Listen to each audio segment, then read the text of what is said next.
Thank you. So people are still streaming in, but I'm not going to take up too much time. Every once in a while, I get asked the question, why did you open source the HPCC? And I formulate a carefully thought out answer along the lines of, we did it not just for altruistic reasons, we were actually kind of selfish about this because it's good for us. It increases the longevity of the HPCC, it increases the breadth of the HPCC in terms of number of contributions. It increases the, how good people feel about the HPCC internally. It increases the ability to get talent into the company. And then halfway through that answer, I see my questioner's eyes begin to glaze over, right? And so then I tell them, you know what, just come to the HPCC Community Day and you'll understand what it's all about. And that's kind of my emotions when I watched the sessions this morning. It's really wonderful to see all the speakers and people from outside, strangers, effectively, in a manner of speaking, that most of us don't know at least, telling us about how they are using the HPCC in ways that, even if we had thought of it, we certainly haven't gotten around to using it that way just yet. So it's extremely inspiring to me to see all the speakers. So thank you all for coming, and thank you for the wonderful presentations, and we've got another half day's worth of presentations. I think what we have next on the agenda, and Flavia is going to join me for this, is some awards that we're going to hand out to a few people, right? Yes, we will. And I have a mic.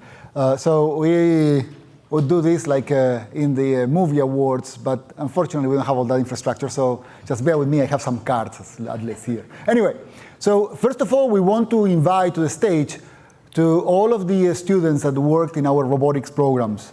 So please help me welcome them to the stage. This is NSU and also American Heritage. Please, come on stage. So, for those that haven't seen or haven't had the time to see this, the work they've been doing, please, when you have time in the next break, take a look behind the tables. There are a couple of robots, and these kids have done a tremendous amount of work, great work. They stepped up to challenges. One of the teams won a world championship in robotics for VEX. The other team developed an autonomous golf cart. So, and they did it from scratch. They just didn't say no. They just said, well, why not? Let's try. And it's unbelievable the amount of things that they have done and how they have learned.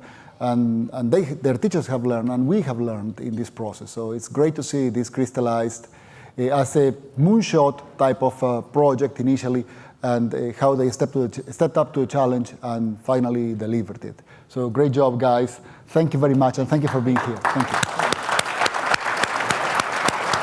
So Trish has some certificates. Oh, yeah, sorry. Just add one more thing. Can you hear me? Yeah, perfect. Just add one more thing. Turn it on. Check, yeah. Just add one more thing, sorry. I ran into these guys at about 10 o'clock last night as we were going up the elevator, and they said to me, after about 2 hours worth of demonstrations, that they had to go up and finish their homework. So, yes. which just blew my mind, right? Thank you. Thank you.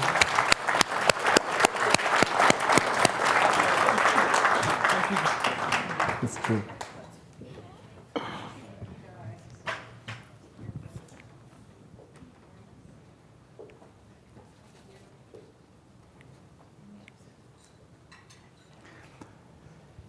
The second thing that we have now is and I hope you had time to go through the posters that are in the room where we had lunch.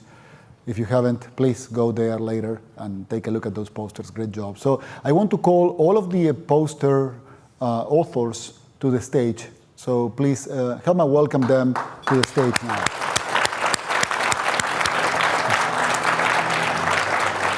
Yeah.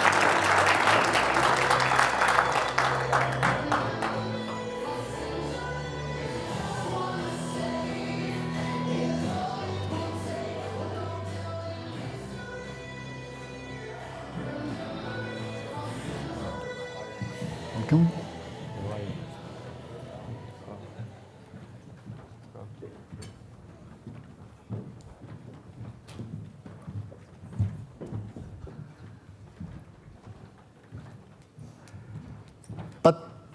unlike in the movie awards, I hope we don't make a blunder and give the wrong award to the wrong person, right?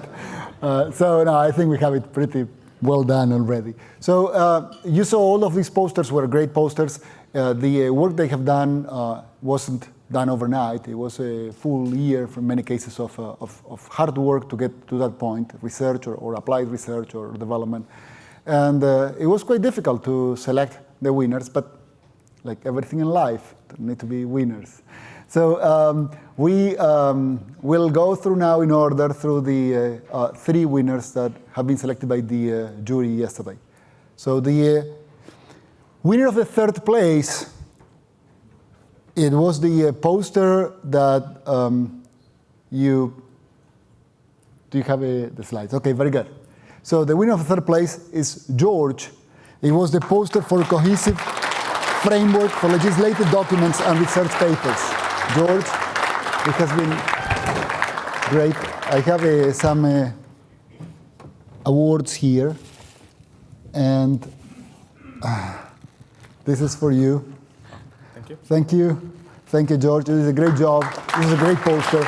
So, thank you. Thank you.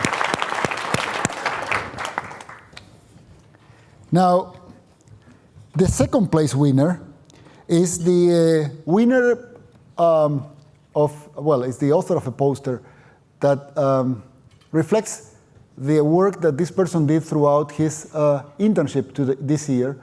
It was quite challenging. I think it was more challenging for us than for him because we weren't used, we weren't used to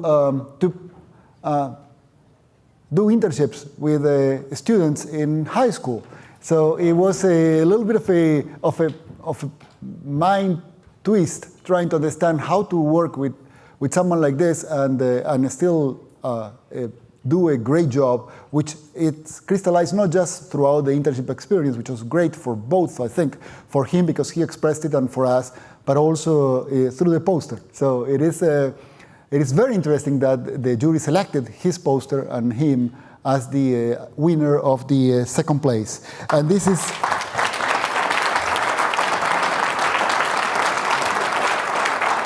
David Scaff. He did a great job. He implemented something that was quite challenging, and Gavin Halliday can express that this wasn't a simple implementation. It was quite challenging, and he stepped up to the plate and got it delivered. He did what was required and more. So thank you very much, and thank you. And we have, thank you. Thank you.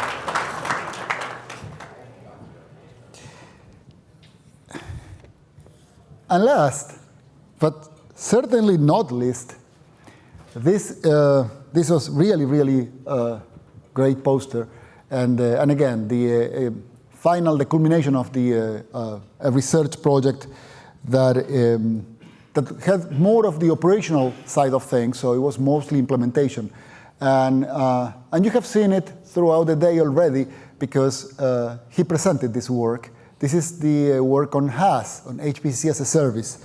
So Chin Young, he is the winner of the 1st place. Very well done.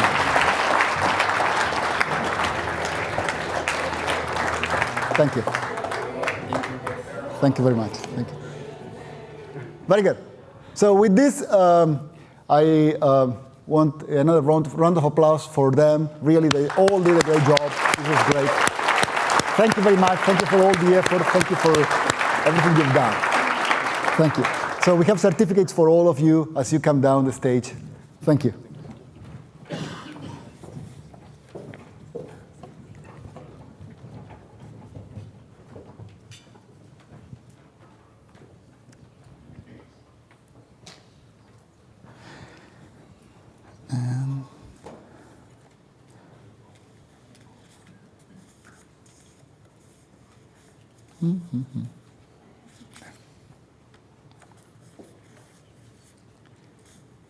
Very good. Okay, so now we every year we do a special award for those community members that have done things for the community and helped develop not just the platform, but also the community as a whole by contributions, their interest in HPCC, and the activities that they have done to help us drive more engagement throughout the community and certainly new innovations into the platform. So for this community award, they are not in any particular order. It's just those people that we thought went above and beyond during this year to do all of these things. So I want to invite a few community members, and the first one will be Adwait Joshi, and you saw him today, so please can you welcome him to the stage. And he left, unfortunately. So we'll give him the award in a different occasion. Luckily, he's local, so it won't be too bad. So the second one that I want to welcome for this award, again, this is the Community Awards, is Anirudh. Anirudh made a long trip. Let me welcome him to be here with us today. He delivered a great presentation, not just engaging in his presentation, but also what he has developed in his entrepreneur startup that now has covered a life of its own and a completely new domain for HPCC. So Anirudh, are you in the room? He's in the hallway. Oh well. So again, Anirudh is one of the founders of 3Lock, a company in India providing services to the financial services industry with this solution integrating HPCC. While he comes back, I'll move on to the next one. And the next one is a different take on a community award. It's someone that has been pushing to build not just some research on HPCC and some applied research on HPCC, but also build he worked quite hard to help us build an academic program behind HPCC in Kennesaw State, and that is John Preston. So John, thank you for what you've done. Thank you. So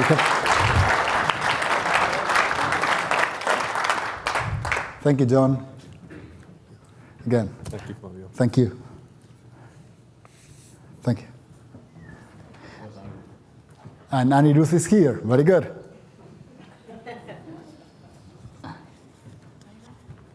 So we have Anirudh. Yes?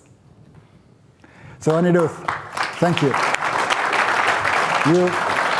You have helped push the HPC community, and many of the things that you have innovated on are really contributions to the community that will help us develop better systems on top of HPCC, better integration and better capabilities. So thank you for all you've done. Yes, thank you. The fourth one is someone that has been involved with the community for also a long time, and Anirudh has been also involved for a long time. But this is Vivek Nel.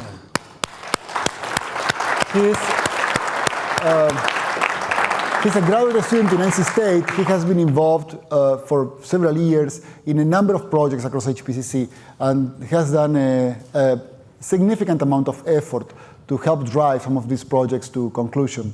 So thank you very much. Thank you, Vivek. Thank you. Thank you.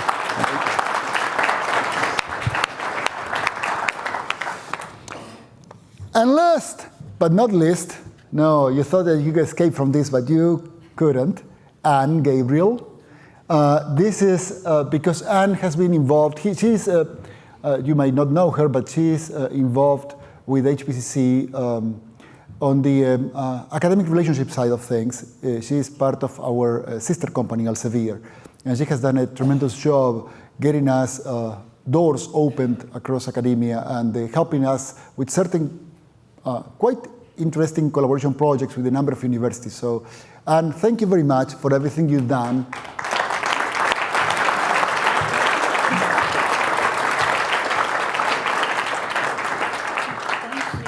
Thank you very much. You're making me weepy before my panel. Oh, I'm sorry. I didn't mean to. Thank you very much. No, but you shouldn't go too far. No, I just. You can leave your plaque wherever you want. But Anne will be now be the host, the coordinator of our next panel. So throughout her experience, Anne has been involved with academia for a very long time and with research in general. And she knows and is known by almost everyone I've talked to in academia in the last several years. She brought to us a very interesting panel with a number of academic collaborators in the HPCC research and teaching front. So Anne, I'll let you introduce the panelists, and after the panel, please come to stage. Now the stage is yours. Thank you, Flavia. Thank you, Vijay. Right. Hello, everyone. Thank you so much. I'm really pleased to welcome everyone here today, and I'm shortly going to introduce our panel. But I thought I would give a little bit of context about the panel topic before we begin. Meanwhile, panel, would you come and take the stage? Because I'm going to introduce you after my short presentation, but I'd like to have you up here with me. Meanwhile, as you're taking the stage, I'll just say we have an hour for our session, and I know we're all eager to hear from these distinguished panelists. But I'd like to talk about the topic of the panel. We're going to share perspectives related to academic program collaboration across RELX Group and how we are bringing together disparate data sources for new knowledge creation. Successful academic and industry collaboration requires a deep understanding of the parallel objectives and challenges experienced by each partner. And this is what we would like to explore today. So, very briefly, let me see if I can move the slide ahead. Yeah? No. It doesn't like me. There we go.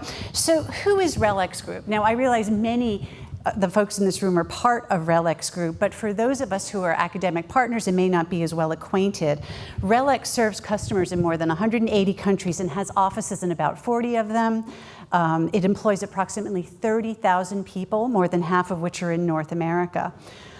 A few years ago, our parent was known as Elsevier, but perhaps a less well-known fact is the name RELX actually signals our 4 divisions.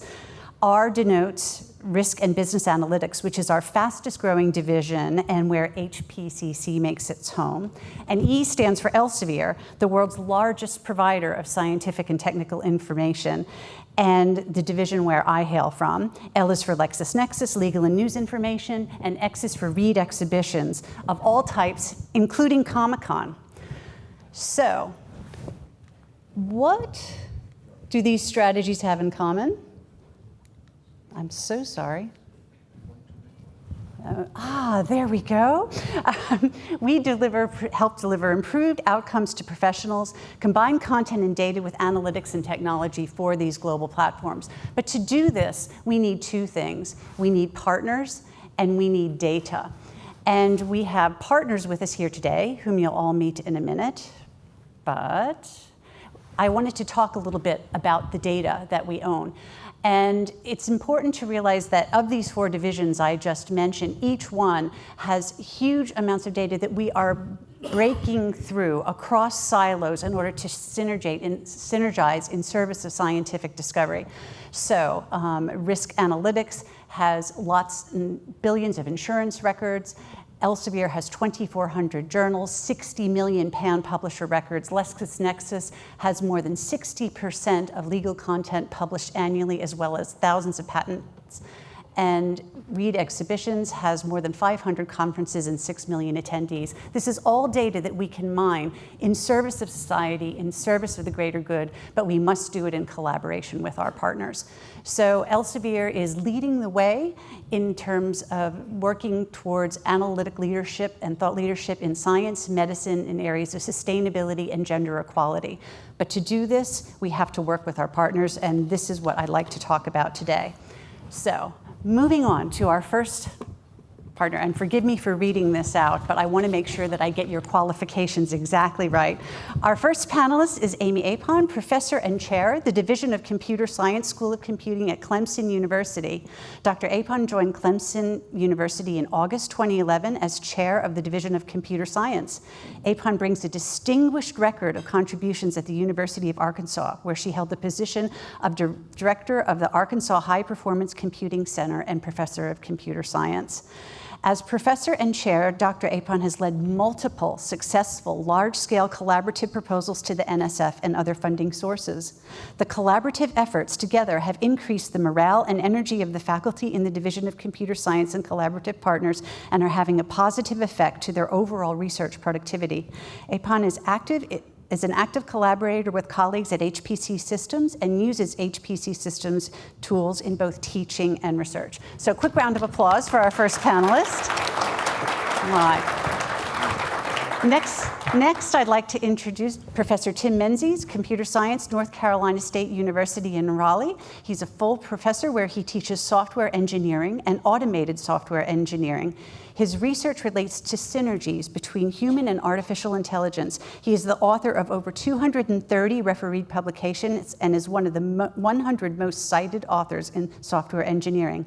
In his career, Dr. Menzies has been a lead researcher on projects for the NSF, lots of acronyms here, DoD, NASA, USDA, NIH, as well as joint research with private companies. He's an associate editor of IEEE Transactions on Software Engineering, Empirical Software Engineering, and Automated Software Engineering. Welcome, Tim. Thank you. And next we have the award-winning John Preston, Interim Dean of the College of Computing and Software and Engineering at Kennesaw State University. He previously served as faculty executive assistant to the president, the department chair for software engineering and game development, and program coordinator for the Bachelor of Science in Computer Game Design and Development. He also serves as faculty within the Center for Applied Gaming and Media Arts at KSU. As a past A&ET commissioner and author of dozens of research papers, Dr. Preston's work focuses on high-performance computing, interdisciplinary collaboration, and using virtual reality and simulations to improve training and learning. Welcome, John. Thank you. All right. And we're very lucky to have this panelist with us here today, Professor Johann Christoph Freytag. Thank you for joining us. Currently full professor for databases and information systems at Humboldt University in Berlin. Before joining the department, Dr. Freytag spent 8 years in industrial research at the IBM Almaden Research Center. In the past, Freytag has received the IBM Faculty Award 4 times for collaborative work in the area of databases, middleware, and bioinformatics and life sciences, as well as the HP Innovation Award of Excellent Cooperation in the areas of database and workflow systems. He is a principal investigator for various nationally funded research projects, and he is one of the directors of the Humboldt Elsevier Advanced Data and Tech Center and an executive board member of the Einstein Center for Digital Future. Welcome, Dr. Freytag. Herr Professor. So, with those lengthy introductions out of the way, I'm going to sidle over here and engage our panel on this whole idea of what collaboration between academia and industry looks like and how big data is impacting their future. So, John, why don't we start with you? Sure, and please, others weigh in as you see fit. We wanted to ask, how has the growth of big data impacted your programs in terms of organizational structure and the ownership of data and impact on decision making? Thanks. So at Kennesaw State University, we have grown tremendously over the past 10 years. I've talked with some folks that had gone to Kennesaw State years ago, and it's now 36,000 students. So the growth in computer science and our college, we've doubled over the last 5 years ourselves. So how do we manage that growth? How do we use resources effectively? This is a public university, so how do we be good stewards of public resources? And we use data and analytics to track where our students, how they're being successful. We've done an analysis in the past year that tracks students flowing through our degree programs and what are the bottlenecks and where are they tripping up. And we're changing our curriculum based on that. So not only can we help the throughput and help students learn, but we can be efficient with the resources that we have. So it's completely transforming how we're offering our programs in computing. All right, fantastic.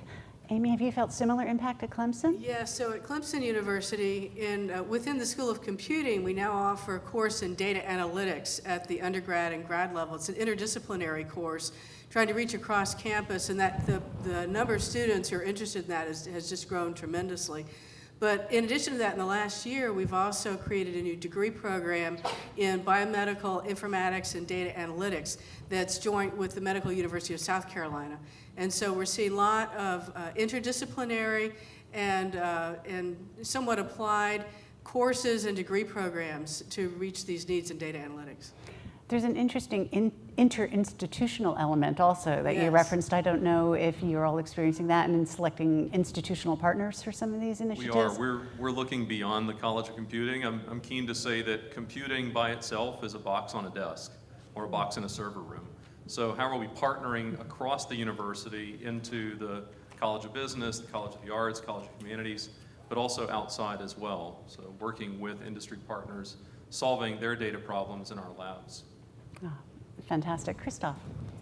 Well, I may add, since I'm the guy from Europe here, I may add a little bit from a European perspective. I think the Americans are a little bit more advanced in the big data space because, especially in Europe, there's always this concern about especially personal data, and so that has, I think, slowed down a little bit the development.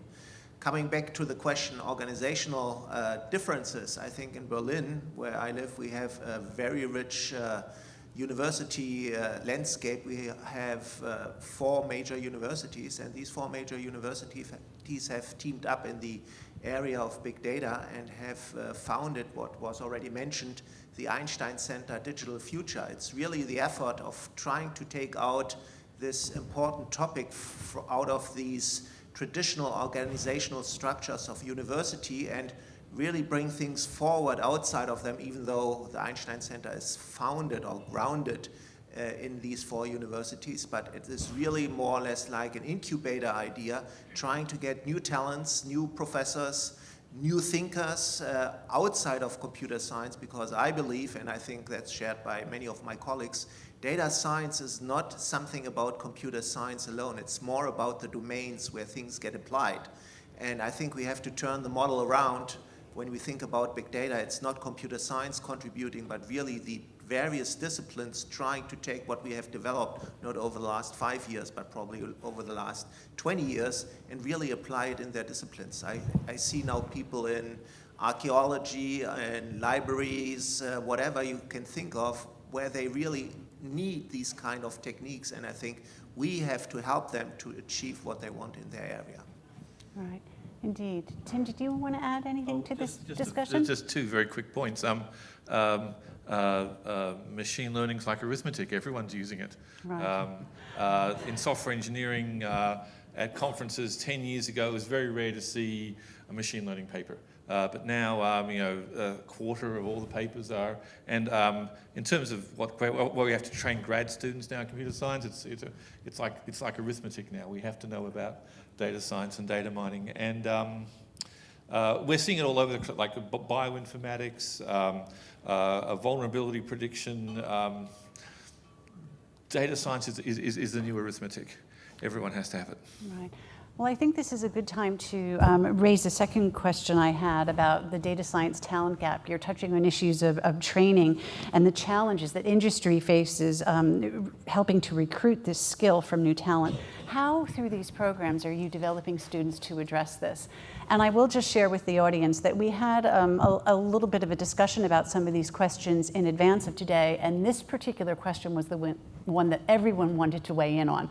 So please, Tim, why don't you lead off and So there's training industry people, and then there's training our undergrads and grads in these materials. In industry, no one in this room, of course, but outside this room, there are some people who don't know how to use data miners. And I'm seeing in the DevOps world, people very quickly fielding data mining technologies. They'll drop something in on 10 a.m. in the morning, and at 4 p.m. it literally gets shipped out to 1 million customers. Now, I know the people, some of you got awards, because we work a lot on campus with people doing data mining, I can tell you that many of those systems shipped to customers are configured suboptimally. Many of those, so what I'm seeing is tremendous skills in the continuous deployment world, not matched with skills in configuring data science devices. Inside university, the one thing I try to tell students is that there are far more choices in data science technologies than what most people use. My fear is that people are using decision tree learners, whatever, as black box technologies. And so what I do in my graduate classes is I don't get them to use packages, I get them to build these things from scratch in Python. And by the time they're finished with me, they know the massive number of choices between having no learner and having a functional learner. And these people are much more aware of just how brittle are the conclusions coming out of these systems, just how much we have conclusion engineering is just as important as any other part of the world. Right, indeed. Christoph, any thoughts on brittle conclusions? Well, actually, I want to add something to what you just said. I also think it's very important that we get people who do not only know how to turn knobs and then by magic things fall into place, but we really have to teach people at least the basics of how things really work. I mean, I'm old enough to see similar problems with database technology. Everybody thought the database problem is solved once you throw in relational systems. No, it's not. And I think the world has become more complex because now we have two problems to solve. The data management problem, which we can say we have at least some grip on, and then also the analytics part. And I think we need people who really understand the basics and understand that this is not magic, but also needs preparation, modeling, and a lot of sophisticated steps before you can really come out with something that stands true for at least some time. Right. Amy. So also in terms of the talent gap, one thing I've noticed in the last couple, 3 years is a large number of industry partners will approach us and sometimes with research problems or hard problems that they want solved, and sometimes to recruit our students. And so one of the things that we've done is create a new kind of senior capstone class that has teams of students that work on problems motivated by industry. So we have an industry champion that will help to define the problem and then mentor the students. And I think most, if not all of those problems have to do with some kind of data analytics around the data problem that the industry has. And so through that, the students are learning these statistical approaches and also the system skills, but also applying them in problems that are of interest to employers that they may face when they go out, when they graduate. Indeed, we're one of those employers who has Indeed. Really benefited from the partnerships with these organizations. Yeah, I agree. I'll give a shout out again to HPCC Systems and the collaboration that we've had with them at our university. It gives exposure to our students. The technology there being open source and free, they can extend it, and I tip my hat to all of the student posters and everyone that contributed to that. I think it's a testament to not only the accessibility, but also the growing use of this, and I'm delighted. Yeah, and the demand. For our part, anyone a Star Trek fan out there? Yeah. I love to say we're never going to get to the holodeck, working at the ones and zeros level. We need tools to help our students, and the students need access to these tools, so they're able to do in their freshman year what was difficult for us in our junior and senior, maybe even our grad study days. We introduced parallelism in our CS1 course. We have them doing that first semester. And the language structures are there. It's not that difficult. It's a for all or for each or whatever the syntax is. But it gets them in this mindset of moving away from a single core, single CPU, and say, how can I structure my data? How can I get it ready to really leverage parallelism and clusters and take things in computing to the next level? So the certificate that we're offering at KSU, it's a great, brilliant partnership. We're trying to expand the workforce in that way. But all of our students, we want exposure to this idea of analytics and data science from day one, because it's going to be part of their future. Absolutely. All right. Any further thoughts from the panel on workforce development?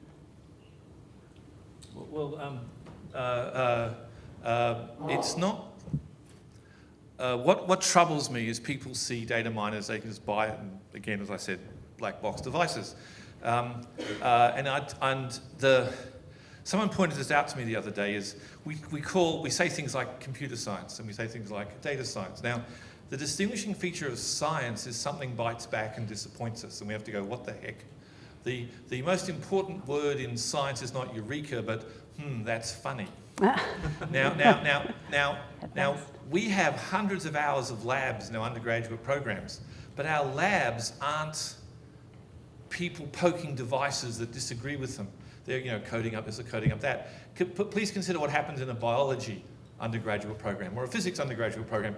They look at a Petri dish for something, and something's contaminated the Petri dish, and they don't see the response. And suddenly the real world wakes up and they realize that their idealized models of whatever actually have to be tuned to real world events. They get this experience of the real world biting back, of their abstractions not working. And that's a standard part of everyone else's scientific undergrad education. And we're remiss in computer science because we have these perfect boxes that deliver order n squared growth rates in our sorting algorithm, order n log n. So I think there's more to do putting science back into computer science and science back into data science. And the messiness of the data can be that very thing. Right. And messiness of goals of users. Like, you show people a result, and they suddenly remember all these things they didn't tell you first time round, and back you go around again. Yeah. You wanted to hear something about what to do with the existing workforce in order to bring them into the data science world. That was one of them. Well, indeed, or taking data science to them. Either or would be great. To be honest, I think in Germany, the universities have never considered that responsibility that much. I think in the US, it's much more closer to their hearts. On the other hand, I have seen companies in Germany who then requested people from academia and give courses, and therefore trying to introduce these ideas more from an academic point of view. And I know that it's what is the right English word? Two-edged sword. Yes. Meaning, on the other hand, sometimes these professors are very high up in the clouds, and then the people who listen don't really know how to apply that knowledge. On the other hand, I think we need also lecturers, people who understand both sides of the coin, the academic research, technology side, at the same time, the way how it is put into tools and tools that can be used. I mean, if you look at the overwhelming number of tools that exist today in the data science space, nobody really has a good understanding which are the good tools and the bad tools. Everybody has his or her preferences. So I think we also have to clean up, or at least make some sense out of the many approaches that we have developed over the last decade, and really make sure that whenever a problem comes up, we have a good answer. Is the right set of tools, at least, which can be applied? Currently, it's like a big box, and everybody chooses his or her own preferences. So this whole conversation, I think, has touched on areas of increasing public-private partnership, as we talked about, industry coming to academia with various problems. I wanted to add sort of the third leg of the stool, which is government and federal funding. And I wondered if you could say a word, both in the US and Europe, about how you see federal funding progressing, the sort of outlook for it, and how this might impact academic and industry collaboration going forward. Amy, any thoughts? Sure. So within the field of computer science, it's a very large percentage, like 85% of the federal funding to computer science research comes from the National Science Foundation for fundamental research in computer science. And the request from the White House has been to reduce NSF funding by 10% for next year. But probably Congress will push back on that.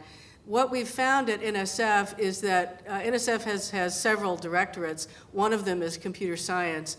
And over the last few years, what they've done is they've kept computer science funding either stable or even increase it just a little bit, even though some other directorates have had reduced funding. So in terms of data analytics and analysis kinds of things, computer science methods and statistical methods can maybe funded out of the computer science directorate at the NSF. But there's also going to need to be support from the other directorates. We mentioned social sciences and everything. So the outlook, I will say, is probably flat for federal funding, and that's probably a good thing. But what that means then is because of the increased number of students who are coming to the universities, that it's increasingly important for the universities to be able to leverage our industry partners like HPCC Systems to help fund and support the research that will further advance the problems that we need. So, thank you. Yeah. Christoph, any perspectives from the EU? Yes, let me add something from the European perspective or German perspective. I have been long enough now at Humboldt University that I have seen that the funding out of the university has gone down, but it has never scared me because there are so many funding sources in Europe. On the national level, we have something similar to the NSF, which has actually have had an increase of about 10 to 20% of funding over the last 10 years. So that hasn't gone down. The EU spits out billions of euros, not dollars, but euros. However, if you look at the projects, those are usually not research projects, that are usually industry-led technology transfer projects, I would call them, because there you are a partner where you take your existing concepts, research, and try to apply it in a real-world setting, which I think is also very satisfying. But there you have to be very careful in finding the right partners.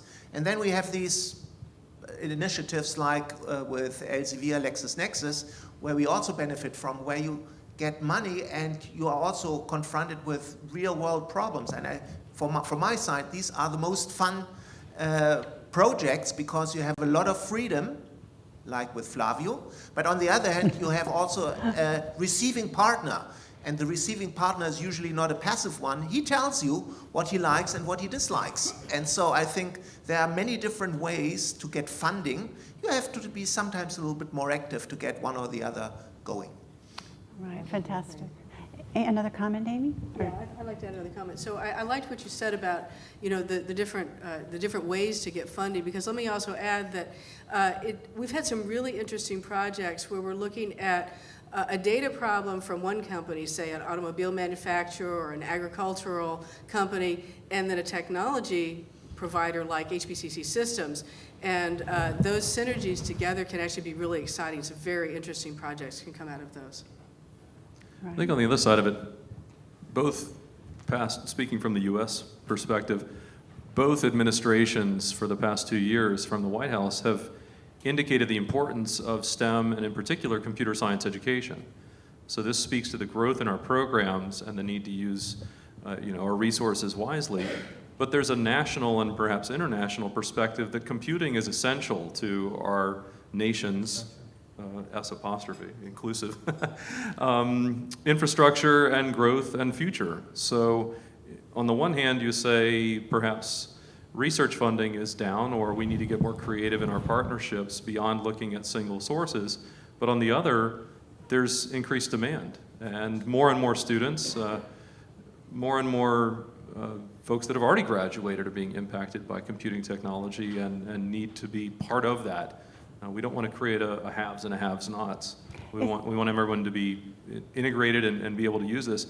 Computing is a utility in the same way that everyone can plug in devices and get power to the wall or turn the faucet and water comes out. Computing is a utility and it should be accessible for all. Is there go ahead. So how many assistant or associate professors in the room? Assistant professors, anyone? Any academics out there? Really? That's kind of...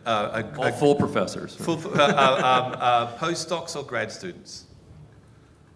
Really? I know there's like 3 or 4. Interesting. Okay, then I don't have a comment. Well, maybe my question is there a challenge in terms of talent retention in academia as you lose people to industry? I mean, I've heard this pain point. I mean, CMU is a campus that resonates in particular, where they have Google and Uber, setting up shops on campus, which is helpful in one way, but not so helpful in another because the talent is then not retained. Is that an issue for your institution? It is, but it's not, in that we should be more creative in looking at the public-private partnership, not with clear silos and lines between, but if universities serve the public good and we can help, then it should be collaborative. So visiting scholars, folks that want to have their industry hat and then also teach or work with us in university part-time, or vice versa. We can have faculty that some of their time is bought back by private ventures, and we're utilizing them creatively with our business partners. Right. So I'd say let's not have it as an either or, but maybe a continuum. Right. I'm fascinated in that plan. There are some challenges to that at the moment. Most of my grad students disappear to industry. So whatever experience that mob out there has, and whatever they're learning from HPCC, is not going to feed back into creative new subjects that incoming grad students see and get excited about. So there is, I would underline what Anne's saying. It's either the greatest success or the greatest problem that I have, that most of my students end up in industry. Christoph, I know you wanted to say something. Yes, I think also in Europe there is huge competition for talents between industry and academia. I mean, it already starts on the, at least at my university or in Germany, on the bachelor level, when students get these side jobs, and sometimes these side jobs aren't side jobs anymore. And when they finish their bachelor or master, you have to convince them, hey, there's not only money out there, but there is exciting work within the university, and even there you can cooperate with industry. So for me, it has become harder over the years to convince people to spend another 3 or 4 years, not only because of the money, but because also you have to sweat a little bit more to get your PhD, that it is worthwhile doing it, because after that, first of all, you earn more money, and second of all, you have a much better understanding of what you are doing. And I know this sounds idealistic, but a lot of my former doctoral student who finished come back and say, I'm glad that you convinced me to spend another 3, 4, 5 years with me. On the other hand, I also have students who suddenly disappear in their PhD because they go out to these industry partners. These industry partners offer so much money that they say, okay, I can manage both, finish my thesis and start a good job, and they never finish. So this is also my experience. So sometimes I have to be very careful, sorry to say so, and this doesn't apply to Elsevier or LexisNexis, that my talents are not grabbed too early before they finish, because that's a loss for me as well. Right. So just sticking a little bit with the question around funding, in addition to the primary data used for research itself, Amy, do you or your institution use data-driven strategies to manage the research process and identify sources of those fundings, collaborators, and shared resources? Like, how do you go about tracking and finding this? So I wanted to tell you about a successful research project that has been enabled by HPCC Systems and LexisNexis. A few years ago, we were provided some computer science and economic and physics, chemistry abstract data from publications spanning about a 17-year period. And our goal was to understand the impact of federal funding to academic research productivity. So it was a very data-driven question.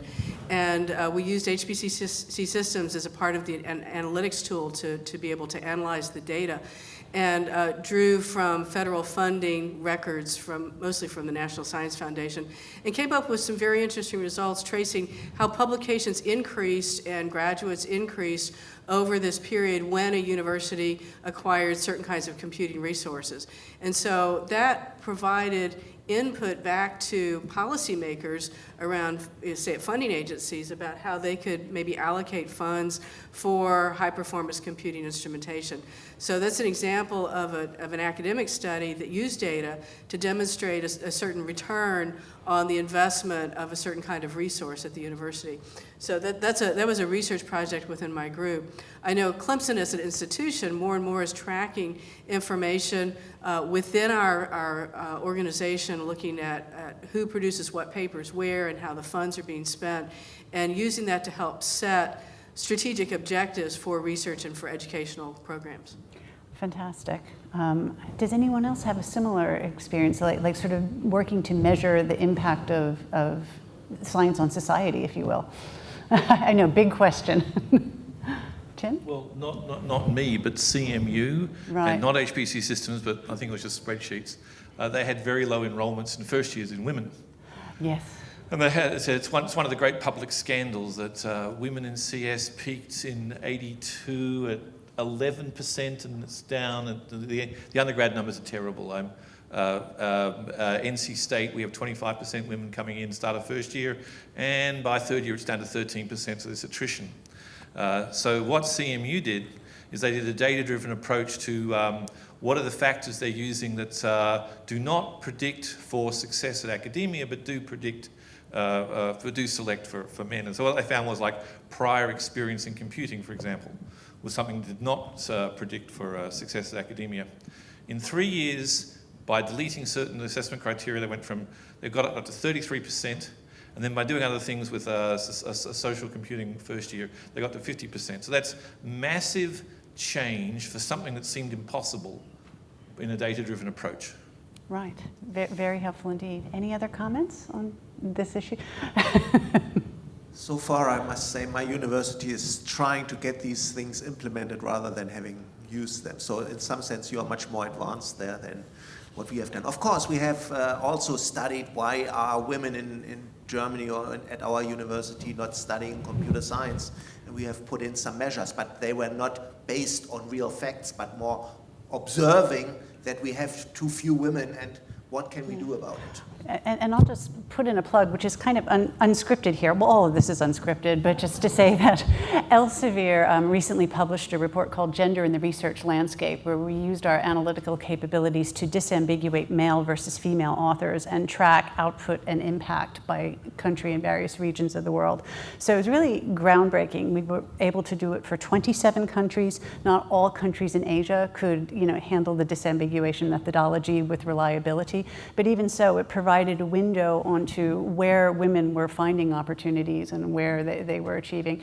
So, some of the headline takeaways is it's good to be a researcher in Brazil if you're a woman, less good in Japan, just flagging it up. But this is something that we can all look at going forward. Give me access to that report. Oh, it's open. I will send the link. It's an openly available report. But this is, again, using these analytics to address large-scale societal challenges.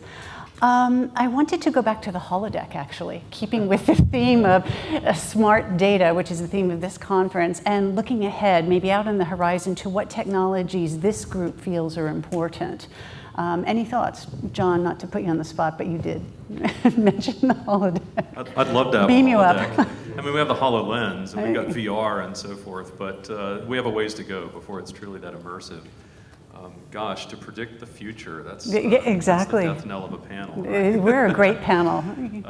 Looking at data, it's how can we improve the human condition? How can computing go from these large boxes and massively air-conditioned rooms to what's on our wrists and kind of the Dick Tracy approach? So in an HCI course I used to teach, I have my students look at science fiction movies and critique what the technology, the made-up technology, and what that's come to be. That was influenced by a great book about HAL in 2001, written in 2000 or 2001, about AI's ability to achieve what the 2001 movie said we'd have. Mm-hmm. Gosh, it's 16 years ago now, so I'm dating ourselves. But looking at science fiction, I'd say what's mythical now, and what maybe those things will be realized. But it always comes back to us. It always comes back to humanity, and how can we improve the lives of every day? Yeah, everyone. So, Amy, are there specific technologies that your group is looking at?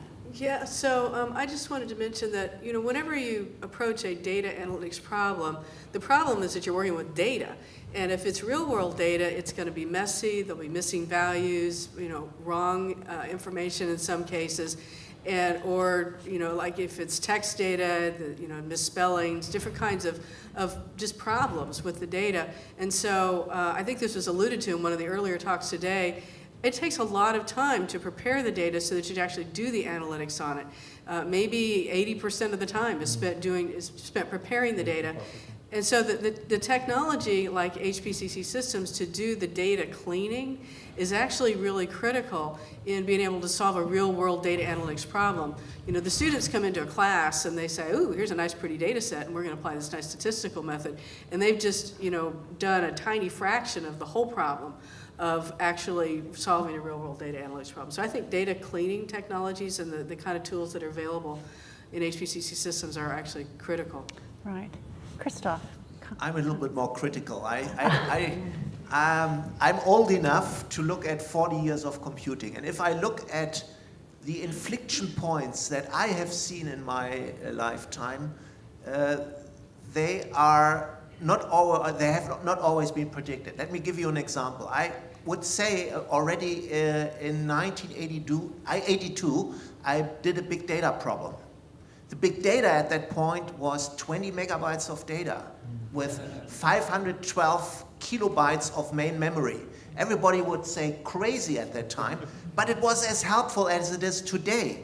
But things have changed a lot since today, and I think one of the reasons is we can deliver much more power with economically for a tiny fraction of what it costed 20, 30, 40 years ago. And I think these turning points where economy and ideas come together are very important. We may differ in the opinions what are these inflection points, but think about, for example, the iPhone. The iPhone, I think, is also such a point where things suddenly turned around. And why?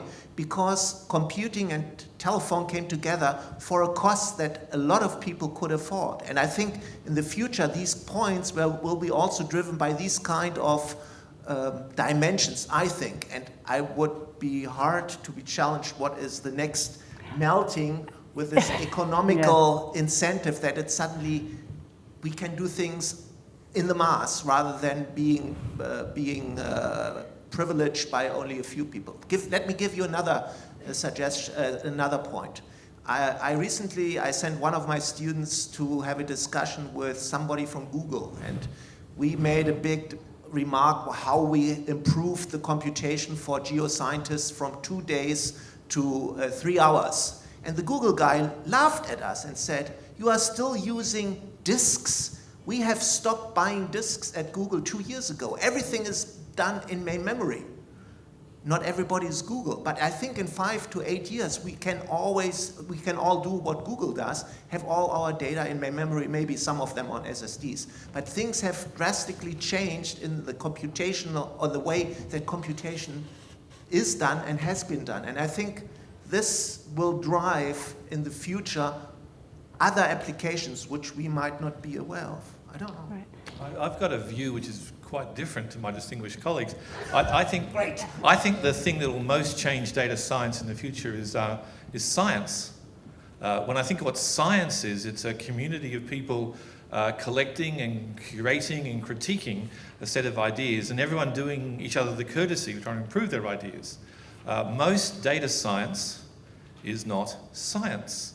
People produce conclusions, and that's the end of the story. The conclusions aren't registered. People don't say our business strategies are critically dependent on that conclusion. We don't have anomaly detectors that tell us when old conclusions go out of date. We don't have incremental methods for doing minimum change to old models to produce new models that, you know, keep up to date. Do you folks know the story of what killed the Columbia space shuttle? The one that got hit by ice at launch? No, that was the other space shuttle. No, Columbia was killed by a model called Crater. There was an ice strike at launch, and because of budget cuts, not all the cameras were on the launch tower, so they had to guess the impact of a hunk of ice hitting the surface of the wing. And they asked a model called Crater, something learnt from data. And Crater said, no problem, the momentum transferred, no problem at all. Crater was trained on particles that were 3 cubic centimeters traveling at 100 miles an hour. 3 cubic centimeters traveling 100 miles an hour. The thing that hit Columbia was 1,200 cubic centimeters traveling at 500 miles an hour and punched a hole that big in the wing. And so when Columbia re-entered, it was torn apart by hypersonic shockwaves. A model killed those astronauts. How many of our models are there for critique and improvement? So I think the technology that we most need in data science is science. Right. Well, that's an interesting thought. I wanted to just move on to the idea of what you just articulated in terms of needing better models. And Christoph, what you said about different ways of actually using and storing data, essentially. Is it disk? Is it in the cloud? Like, how are we working with it?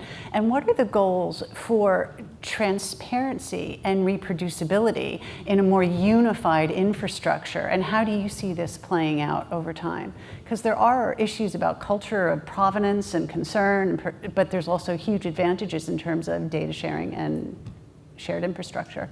Any thoughts? Big question.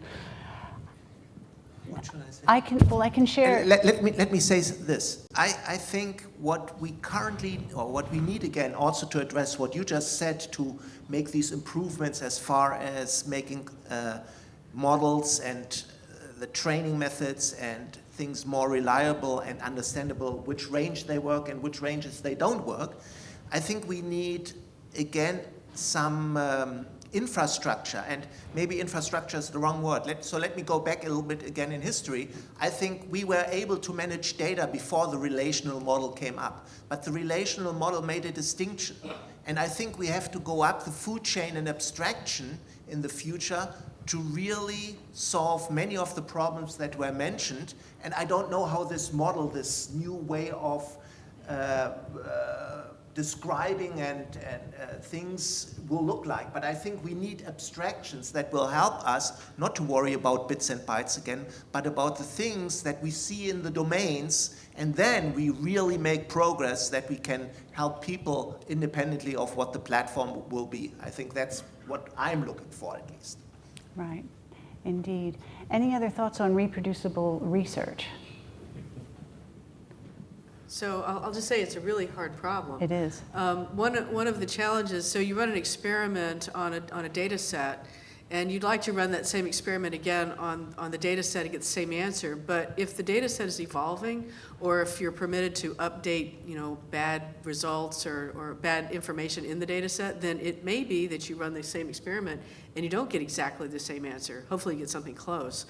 And so understand the provenance of the data, understanding the parameters of the experiment and controlling for that, and planning ahead so that if your goal is to reproduce the exact experiment, that you snapshot the data and then hold that information in a careful way so that you can reproduce the experiment. Not to mention the environment it's in. The environment, all the different parameters about the experiment. That's right. Indeed. Tim? And to combine those 2 points, though, right? I mean, we need more science, right? But then if it's evolving or changing, then this could be a good thing. Back to Tim's earlier point that it should be messy, and that gives us an opportunity. But the overall conclusions and the trends, hopefully, it's not going to be swinging wildly, and if it does, then what's happened to the data? What's new? What new things have occurred?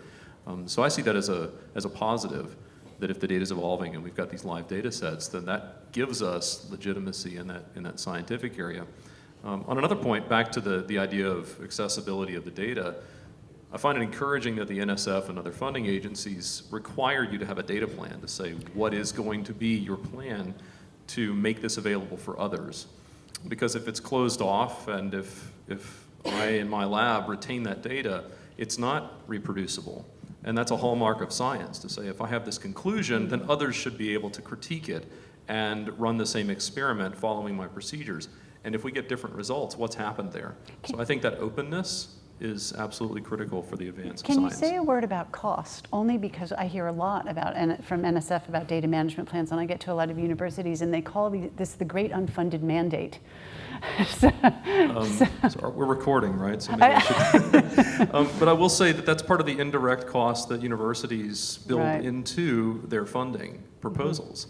That if universities are saying we have the infrastructure and we have the facilities and the capacity to run the experiment that we're proposing, then part of that should be that we have the ability to retain that data and make it accessible. And it takes a community, and that's what's really good about the Academy, and in partnership with private industry, that it's collaborative. And we should build that into the cost of our research to share this. And if everyone does that, then all boats rise. Indeed. Tim, go ahead.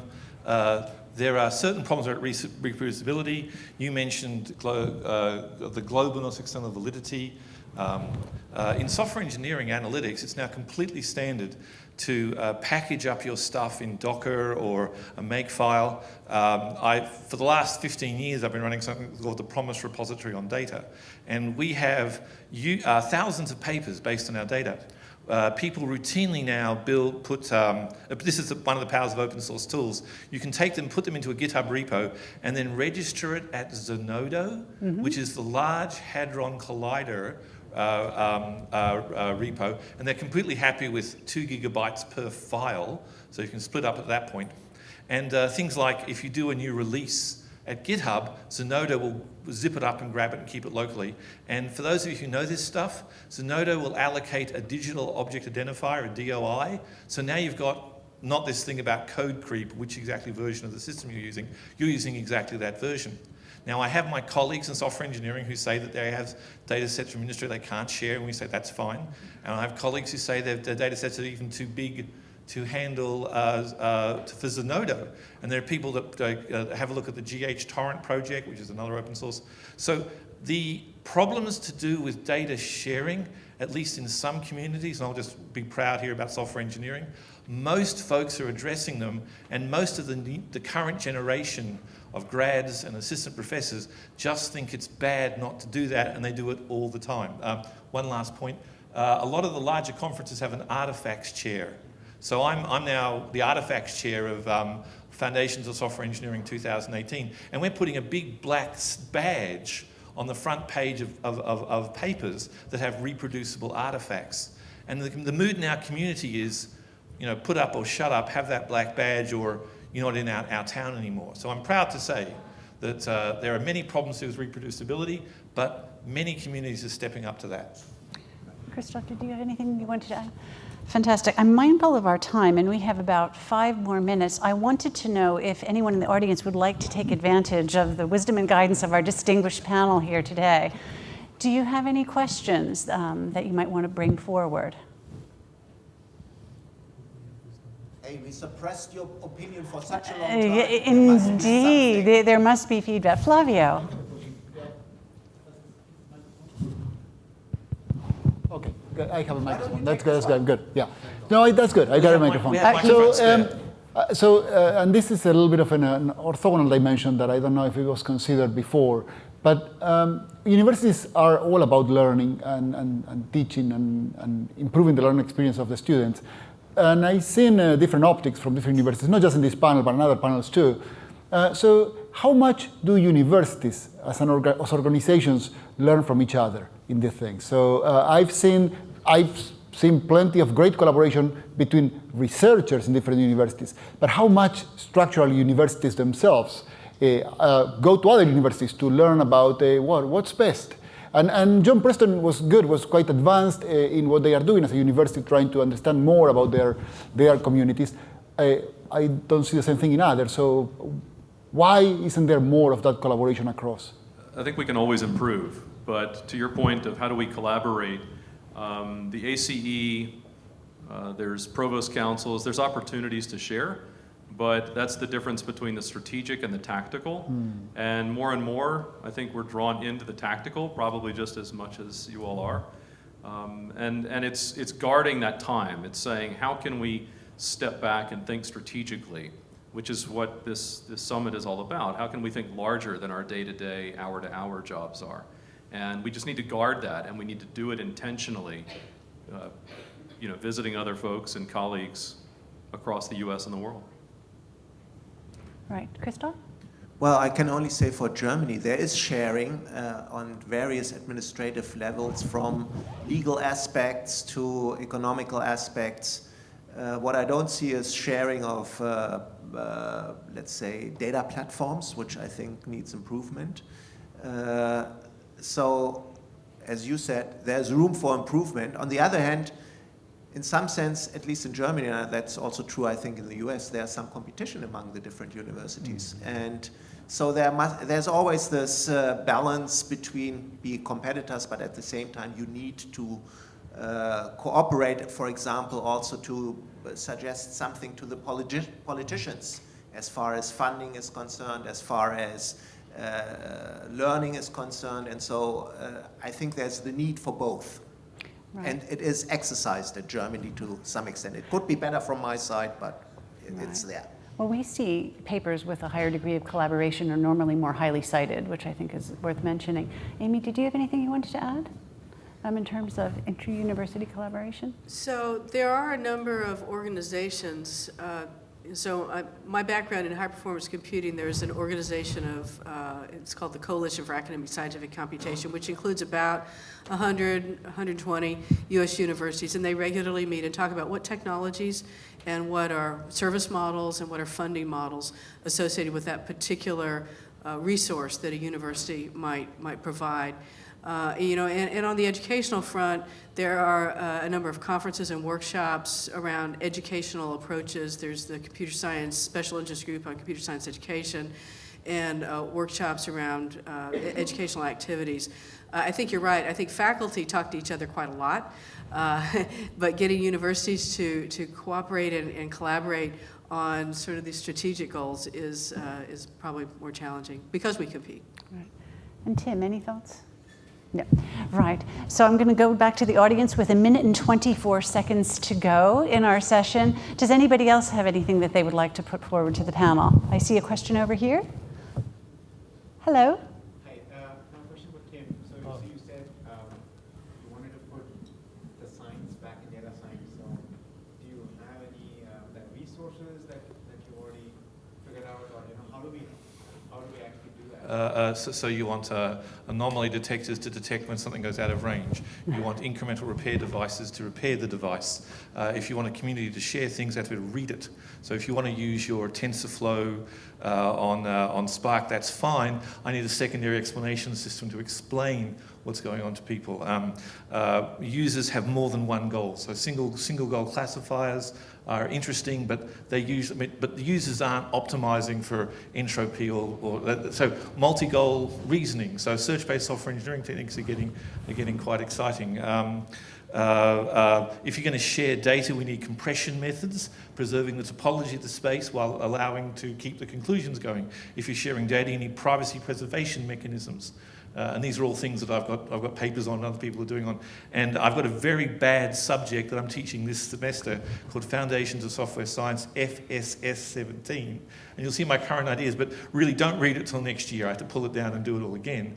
But talk to me afterwards. I think there's technology goals. Apart from technology, I am just scared like all hell. I need to re-educate my industrial colleagues. Just because a learner produces a conclusion doesn't mean it's anywhere close to right or the final word. These learners should be the grease under the wheels of insight that lead to the next discussion, that lead to the next insight. They shouldn't be the end. Right. They should be the start of the discussion about data. And I've got lots more to say. Now, ask my grad students. I bore them to death with this all the time. Right. Well, I kind of like that as a parting thought with 0 minutes. Grease under the wheels of insight is a fantastic way to end the session, and I think that this panel has certainly provided that today. I would like to thank you all, Christoph Freytag, John Preston, Tim Menzies, and Amy Apon. Thank you for your thoughts and insights. Really valuable. Cheers. Thanks. Flavio, over to you. Very well done. Okay, terrific. Very well done. This is great. You. Thank you.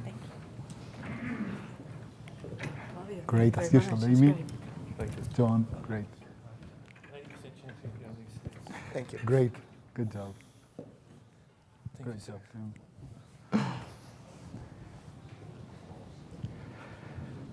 Very good. That was a great panel. I thought the conclusion there on moving from data to information to insights and how so far we only reached part of that path, but getting more about what all of this machine learning and data analytics is about still has a long way to go, so that's good. But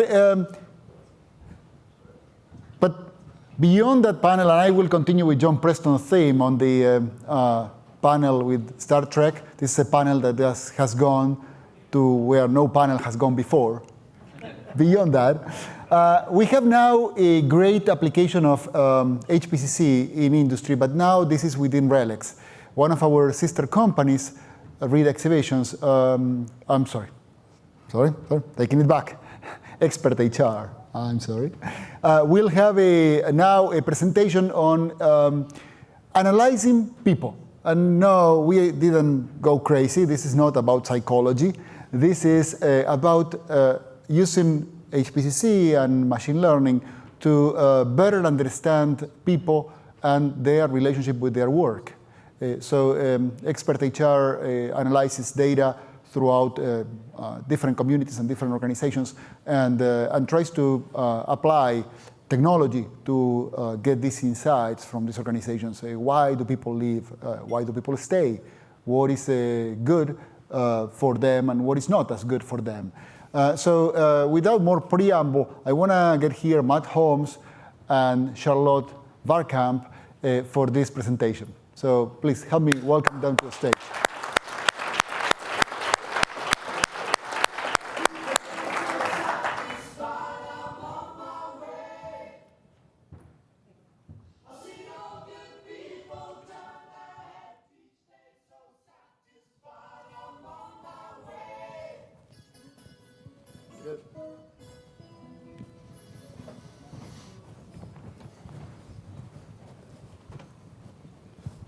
Clicker.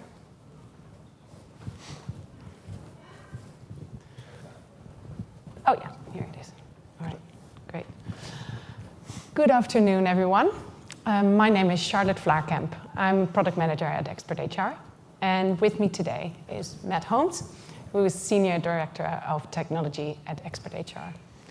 And we're here today to talk about how HPCC Systems is helping us to turn HR into a data-driven department. So first, I'd like to tell you a little bit about ExpertHR.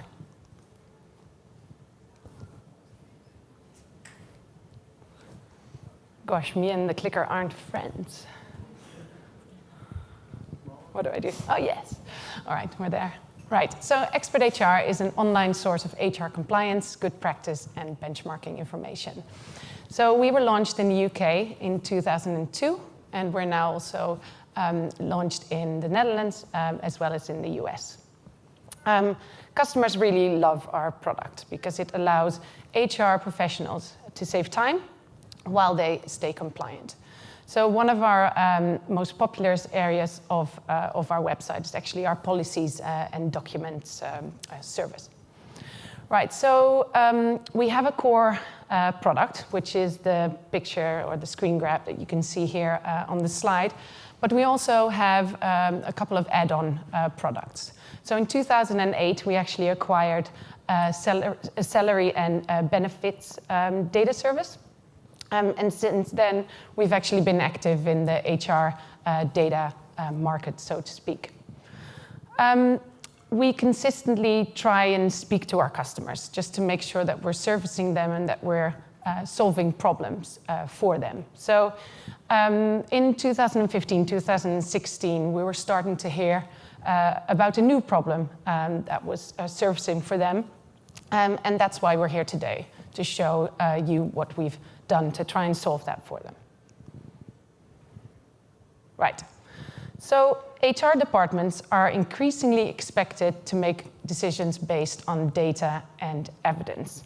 So where historically they were more relying on their experience or their gut feeling, they're now asked to do this based on data and or evidence. Oh, thank you. I'm so sorry. So what do I press? The green button? Okay. Right, this is a disaster, isn't it? Nightmare. There we go.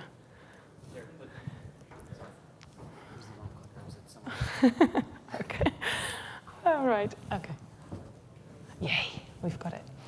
Right, so this is actually nothing new. We've seen this happening in a lot of departments throughout businesses already. We've seen this in marketing, for example, when historically this is very much a creative kind of field, and they're now more and more asked to show ROI and metrics and measurements measurements. We've also seen this in sales, where they're now using systems like Salesforce to log all the kind of contact they have with customers, just to track what they're doing. So we're seeing the same in HR, which is only quite logical. There's a couple of other things that are driving this demand. So one of them is the war for talent. So I'm sure you all working in technology, you're aware of how hard it sometimes can be to attract talent in your organization. It's also then really hard to retain those people. And this is costing companies a lot of money. And this is very important for them. Combined with the fact that, on average, about 70% of expenditure of organizations actually goes to people, it's actually very logical that we're asking HR departments to look at data a bit more and to make decisions based on evidence. Right, so we are calling this field people analytics or HR analytics. And when I spoke to some of my colleagues who have presented in the US before, and this is my first time, they said, why don't you use an analogy about sport? So I do have to say, I'm not a great, will I say fan of sport? Actually doing it, yes, but watching it not so much. So please bear with me. So who of you have actually seen the film Moneyball? Right, okay, so it's an okay amount. It's a 2011 film. It's also based on a book. It's actually based on a true story. But I'll talk a little bit about it for the people who don't know it. So the picture is actually about the Oakland Athletics, which is a baseball team. And Brad Pitt, in this case the coach, and this took place in 2002, the true life story. He was made a coach of this baseball team, and he had to cut costs. So he had to buy new players, but he didn't have a lot of money to spend. So into his life came this person, who was played by Jonah Hill, his assistant. And he said, why don't we use predictive analytics based on previous performance of players in the baseball scene to try and create a team that actually does really well, because we know we can predict that based on what they've done before. Right, so actually they didn't end up winning the World Series. However, they did very well. And 2 years later, the Red Sox, who actually copied this model, did manage to make it into the final and win the World Series. So it was very successful. And I do realize that this is back in 2002, and since then we're very much used to seeing this in all areas of sports. So we see this in football, in soccer, in Formula One, and everywhere. I'm just trying to kind of make clear that HR isn't really there yet, and we're hoping to kind of support them. So back to the analogy, hoping to explain it a little bit more. So in this example, I guess the team would be our employees or the employees of an organization. HR would be Brad Pitt, and then us, ExpertHR, we're trying to be the Jonah Hill. Right? I hope you're still with me? Yeah? Okay, good. So our vision is to support HR departments to become a data-driven department without them having to hire analysts or data scientists. So we're actually solving a couple of problems for them. So one is those analytical skills aren't necessarily in those teams historically. So we don't want them to hire those kind of roles necessarily. We want to do that for them. Also, one of the bigger problems is that a lot of the data sits in disparate data systems. So you've got, on one hand, I'll let Matt talk a little bit more about that. But there's a lot of different systems. So what we're going to do is, or what we're doing, is actually extracting data from all those different systems. And then we're using HPCC systems to create a data lake of that data, and doing big data analytics. And Matt will talk a little bit more about that in detail as well. Well, then what our idea is then to create a level of insights in different modules or areas of HR. So things like retention, absence, recruitment, etc. And we'll do that by going from very simple things like giving them metrics, insights, etc., to more complex things like predictions, recommendations, and benchmarks. And our vision is to serve that up to them in the shape of dashboards, reports, and/or alerts. So this sounds amazing. Unfortunately, we're not there yet, but it's what we want to achieve. Currently, we are working on a product which just focuses on retention. So we spoke a little bit earlier about the war of talent. So this is actually very, very topical and one of the most urgent matters for HR professionals. We're using data from 2 pilot customers who we're working with. They're giving us their data. And we're using HPC systems, and we've built a front-end product to give them that data. So the key questions this product is aiming to answer is there an overall retention problem in your organization? So how does this compare to previous times, and how does this compare to the benchmark? Then we'll look at hotspots for them. So what are the biggest retention problem areas in their organization? The third question it answers is, what are the key drivers of employee turnover? Right. So I'm going to show you a demo of the product, which uses a dummy data, obviously, for this purpose. But just before I do that, and then when I'll hand over to Matt, I just wanted to mention one last thing, which is what are we going to do in the next few months, because that's quite critical. So we're actually starting to take this product to market to try and improve market pool for this. And hopefully once we've done that, we'll go and speak to some of our customers and see what area they want us to develop in first. So whether that's building out some of the functionality or whether that's building out in different modules. Right. OK, so if you can please start the video. Great. So when you log into our platform, you'll land on our summary page. And actually, this shows the answers to the 3 questions that I just showed you. It also has a bar at the top, and this is for HR systems and information managers to be able to review some of the data that's been going into this system. It allows those managers to actually click on this and go to the validation page. And this validation page does 3 things. It's got a validation tab, a file validation tabs, which allows them to go into different files and shows and see the detail of what the issues are.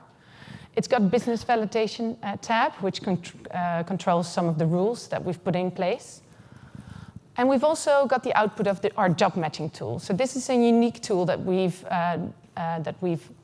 created by using machine learning. And it allows customers to put their job functions into our taxonomy that we use for our salary surveys product. And it allows them to benchmark their results to different companies, which is very important for them. Right, so back on the homepage, you can see that it's got a couple of key metrics at the top, comparing their turnover rate to previous periods and also to the benchmarks, which is possible. Then it shows the top retention insights here, and it allows you to click on one of those. In this case, it's entry-level job level, and then give you more details about this group. So what's the voluntary turnover rate compared to the average? How has it changed over time? How is it different from some of the other groups in that variable? What's the reason for leaving in that group? And what's the impact on this voluntary turnover rate? So what does it cost us on an annual basis, and how can you therefore reduce it? So it's not just those 3 insights. You can also go to the All Insights page, and then you can click on the whole list of insights. So the last thing I want to show you is the drivers page. This is actually showing some of the things that drive retention, but also the things that drive turnover. And this allows HR professionals to very targeted look at the things that they want to change and drive direct impact. We also have a table at the bottom there where people can go into different categories and switch between job level, department, total reward, age, etc., and see what the turnover has been in that group, but also based on the algorithm that we have, whether those areas are at high risk, medium risk, or low risk. Right, thank you. I'm now going to hand over to Matt. I hope the clicker works, who will tell you more about HPCC systems. Great, thank you, Charlotte. So in order to be able to perform analytics on employees, we need data, and we need a lot of data. And fortunately for us, HR is an area that has captured data about employees for years, and they do this across lots of different types of system that all specialize in different areas. So you've got your core HR system that stores your information about employees, their name, their job title, their salary, and then you have more specialized systems around recruitment, talent management, payroll, and so on. And then for everything that doesn't fit into those, we have Excel. Then every customer can then customize each of these different platforms by adding fields, removing fields, changing taxonomies. And also they have different combinations of each of these systems, which just adds to the complexity and the number of different permutations of data that we have to handle. And so we need a solution that can take data in all these different formats and process them in a standard way, but without having to have lots of duplication. And to handle that, we use HPCC systems. So we use the power of Thor to be able to ingest all these different types of data in these different formats and then process them using a standard data processing pipeline, going through stages such as validation, linking these multiple files together, and then once we have this data lake, we can then perform machine learning, analytics, and reporting on top of that. Another key point here is that we need to ensure that customer data is segregated across the entire system, as it's such sensitive data that our customers want to ensure that there's no possibility of one organization seeing their data. So we're talking about people data, but it's a bit important to understand, well, what is people data? So there are certain elements that are obvious. So you've got name, employee ID, date of birth, salary, job title, all the standard things that you would expect. But then every customer will have specific data that only they have. So it could be as simple as an indicator on an employee that they're on a fast-track senior management course. Or it could be that that employee works for the accounting department and they have a certain sign-off level. And these particular features that are customer-specific could be the key to understanding why they have a retention problem. And so we need to be able to treat all of this dynamic data as first-class citizens throughout the entire system. So, validation. Validation is absolutely key to what we do, as the whole point of this product is so that HR teams can make decisions based on data. And if that data is incorrect, then there's no chance that they can make the right decision. And so we need to do multiple levels of validation. Initially, we start off just looking at the actual contents of the files. Does it match the schema that we expect? Do the column data types all tally up with what we expect? And then once we've confirmed that, we can then move on to what we call our business validation, which is the more important element. So this is where we actually look at the contents of the data and validate that it actually makes logical sense. So a simple example of this is looking at the actions that happen to employees. So an employee joins a company, and then later on down the line, they get a promotion. And then later on, they may leave the company. So far, all makes sense. If, however, that employee then got a pay rise, we know that there's something wrong. Either the pay rise should have been for a different point in time, or it should be for a different employee, or something else has gone wrong. And so if we find something like that, we know that we can't trust that data, and we need to surface it back to the HR team. And this is just one example.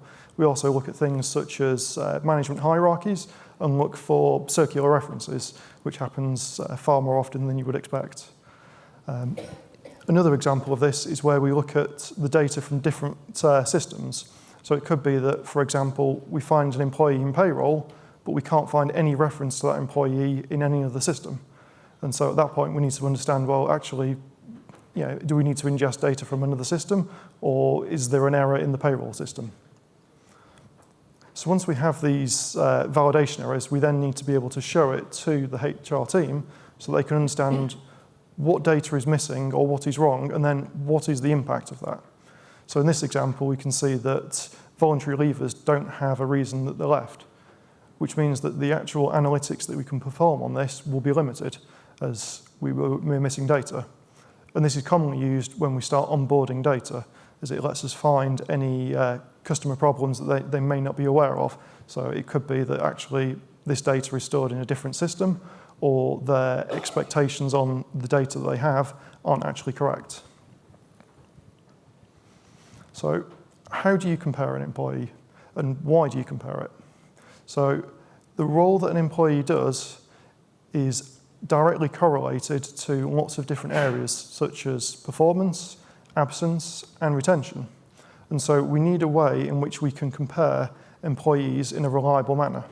And to do this, we've built a classifier that can take in all of this HR information and then classify them against the taxonomy that we use on our other data product, salary surveys, which then provides a standardized job level and job function, which lets us both know how senior that employee is and the actual role that they perform within the company. Once we have this, we can then compare employees within that organization, but also going beyond that, we can then link them to our salary surveys data, which contains nearly 1 million employees per year, and then we can do automatic external benchmarks against salary and other HR elements. And by having this automatic classifier, we can do this faster and more accurately than ever before. So, uncovering hidden insight. This is the key for what we try to do. So typical analytic solutions for HR, they provide reports and they force the HR user to actually wade through all this information looking for the insights. What we do is we actually turn that on its head and say, well, actually, no, we can uncover the insights by using the power of Thor to scan through all of this data across years of information and looking for statistical anomalies that are relevant to the HR team. And then once we have those, we make them available front and center so that the HR team know exactly what problems we've discovered, what the impact is, and then allow them to drill into that information. What we then do is use Roxy to pull more information around that insight so that the HR team can understand what is the impact and how has it changed over time. So here you can see we can look at voluntary turnover rate over time. So we can understand, is this a cyclical problem? Is it something that happens, say, over the Christmas period? Or is it something that is continuous? We then look at key employee groups. So in this example, you can see, or possibly not on the screen because it's so small, is that new starters are adversely affected, which means the HR team know that they can actually concentrate on new starter processes because those are the individuals that they need to impact. We then move on to look at the financial impact. And what this allows us to do, and the HR team to do, is actually build a business case backed with the financial backing to say, if we can make these changes, this is the impact on savings. And so it no longer becomes a gut feel change, but it's backed by hard facts.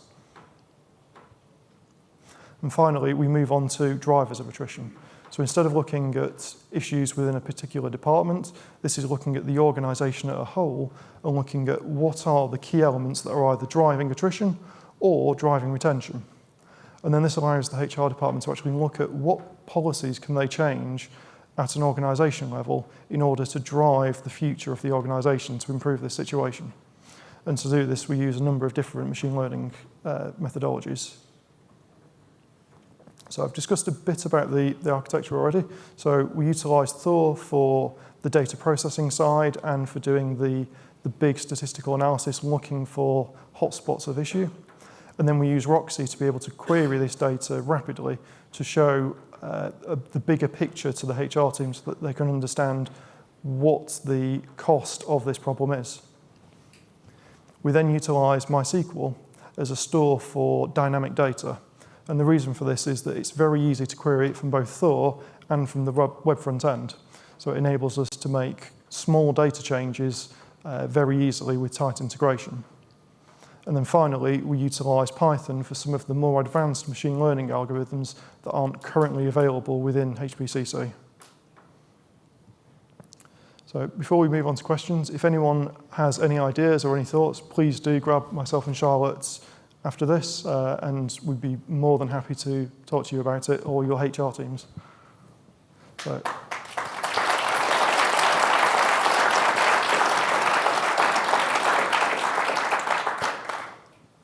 Do we have any questions? No. Okay. Great. Charlotte, thank you very much. Thank you. That's great. Thank you. Thank you very much. Very good. That was a very good presentation.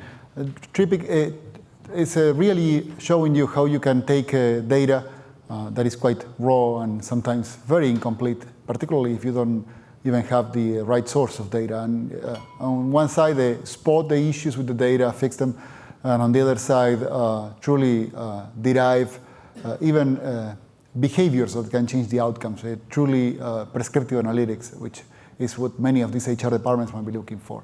So, but our next presentation, and now it is Reed Exhibitions, is someone from Reed Exhibitions that is going to introduce us to what they do to improve their customer engagement through our exhibitions. For those that might not have heard about Reed Exhibitions, and I hope it's not that many, these are the organizers of many of the exhibitions and shows around the world, including Comic-Con New York, which has been taking place the last few days, right? So, by the way, how do I get a ticket for Comic-Con New York? Anyway, so we have Tyler Wilson. So he'll come to stage and introduce us to what they have done over the last several years. He is quite downless, and he is because just to spice things up, and just because he wants to live on the edge, he is going to do a demo that is live. That's really challenging.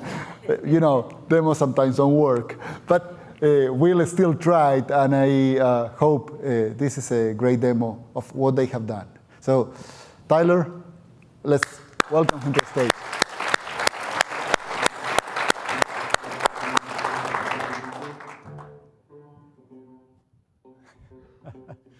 Thank you. Appreciate it. Thank you very much, Flavio, for that introduction. And if you do need Comic-Con tickets, you just have to email me. It's not that difficult. All right, let me just see if the computer's up and running. I may have to ask you what you had for dinner last night, just to burn a little bit of time. But let me just get this going here. It looks like I'm all set.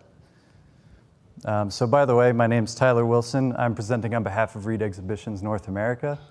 And I'm going to tell you about how we used HPCC systems to increase our ability to present analytics not only to our internal customers, but to do extra analytics on top of that that helped us to better understand how we can interact with our customers. So as Flavio had briefly mentioned, we are a global trade show and events organizer.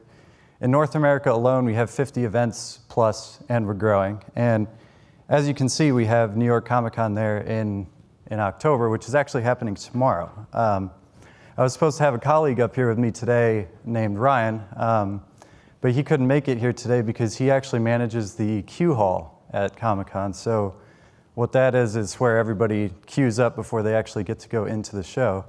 And I said, you know, he felt a little bad that he couldn't make it today, and I said, you know, I would way rather stand here and present to you than try to fit 50,000 people in the Javits Center. Sounds like a pretty terrible time to me, but to each their own. So last year we did a presentation similar to this, and we showcased some of the data and the data intelligence, or the business intelligence program that we developed. Since then, we've made a couple alterations to the way that we are using that business intelligence program, and also there's a couple of other analytics projects that came out of people being able to now view that data in the business intelligence program. So as I was just touching on, people, when they were given access to the data and when they had the opportunity to take a look at it in a different way, they wanted more. And they wanted more just so that they could see if there was a way that they could enhance the sales pitches that they give to exhibitors, or ways that they can give exhibitors better data so that they can have a better experience at the trade show. So we've moved from an organization that's not just a want to have for data, but now a need to have. And this is all driven by both our internal and external customers. So now I have a brief, a little synopsis about how we got here and what it took to actually build the system. I'll give you a little bit of an overview about what the system actually is and how it's set up. It's currently a 4-node cluster, just a 1 Thor, 1 Roxy, and it'll actually take data from multiple vendors that we actually did not previously have access to. They'll drop that on the landing zone, and then we have automated processes that will pick up that data, build data sets that are friendly that we can use, and then build them into index data tables. Those index data tables are then published to Roxy with a published Roxy query that can then quickly interact with that new data set that we've built. So what's actually really cool about this system, the HPCC system, is that while we're building data in Thor, you can also have people querying it from Roxy, and you don't see any type of a performance hiccup. It's as if nothing's happening at all. So no one ever notices that, as we're updating data, they're querying it, and then all of a sudden the updated data is appearing. To get here wasn't the easiest piece of the puzzle. It was actually a team of me and 2 others who were tasked with building this system, and we had the opportunity to come down here and work with people like Arjuna and Richard Taylor and Flavio to help us get up and running. So I just have 2 stories here that you'll have to guess who they're from at first, and then I'll break the surprise. But there are 2 key elements that you need in order to succeed with this system. And the first one is, do not ever touch the ECL code until you've taken the ECL courses. So I actually got a piece of code from somebody. I'll let you try to guess who it is. And I actually tried to mess with it before I really knew what I was doing with the system. And I broke it. So it no longer worked. It did not do what we needed. And I actually had to call up this person and admit to him what I did. And this was the first thing he said to me on the phone. He wasn't pleased, so I told him I would stay away from it until I at least kind of knew what I was doing. That's not all. There is one more story. And it is a published Roxy query. Our business intelligence platform, because it doesn't frequently interact with HPCC systems, it calls it a stored procedure, and it passes parameters to the Roxy query, and the Roxy query will pull you back the data. So we were in a workshop with Richard, and we kept arguing back and forth about why the platform was not able to produce us this piece of data, the stored procedure. The stored procedure must be wrong. And stop, everybody. It is a published Roxy query. Get it right. So if you know those 2 things, then that is key and essential into being able to build a system like this. The 3 of us had little to no programming experience before this. And so I think actually somebody told me last night that it might have been a benefit that ECL was the first language I learned top to bottom, just because learning a declarative language like that at first, you don't have any prejudices towards it.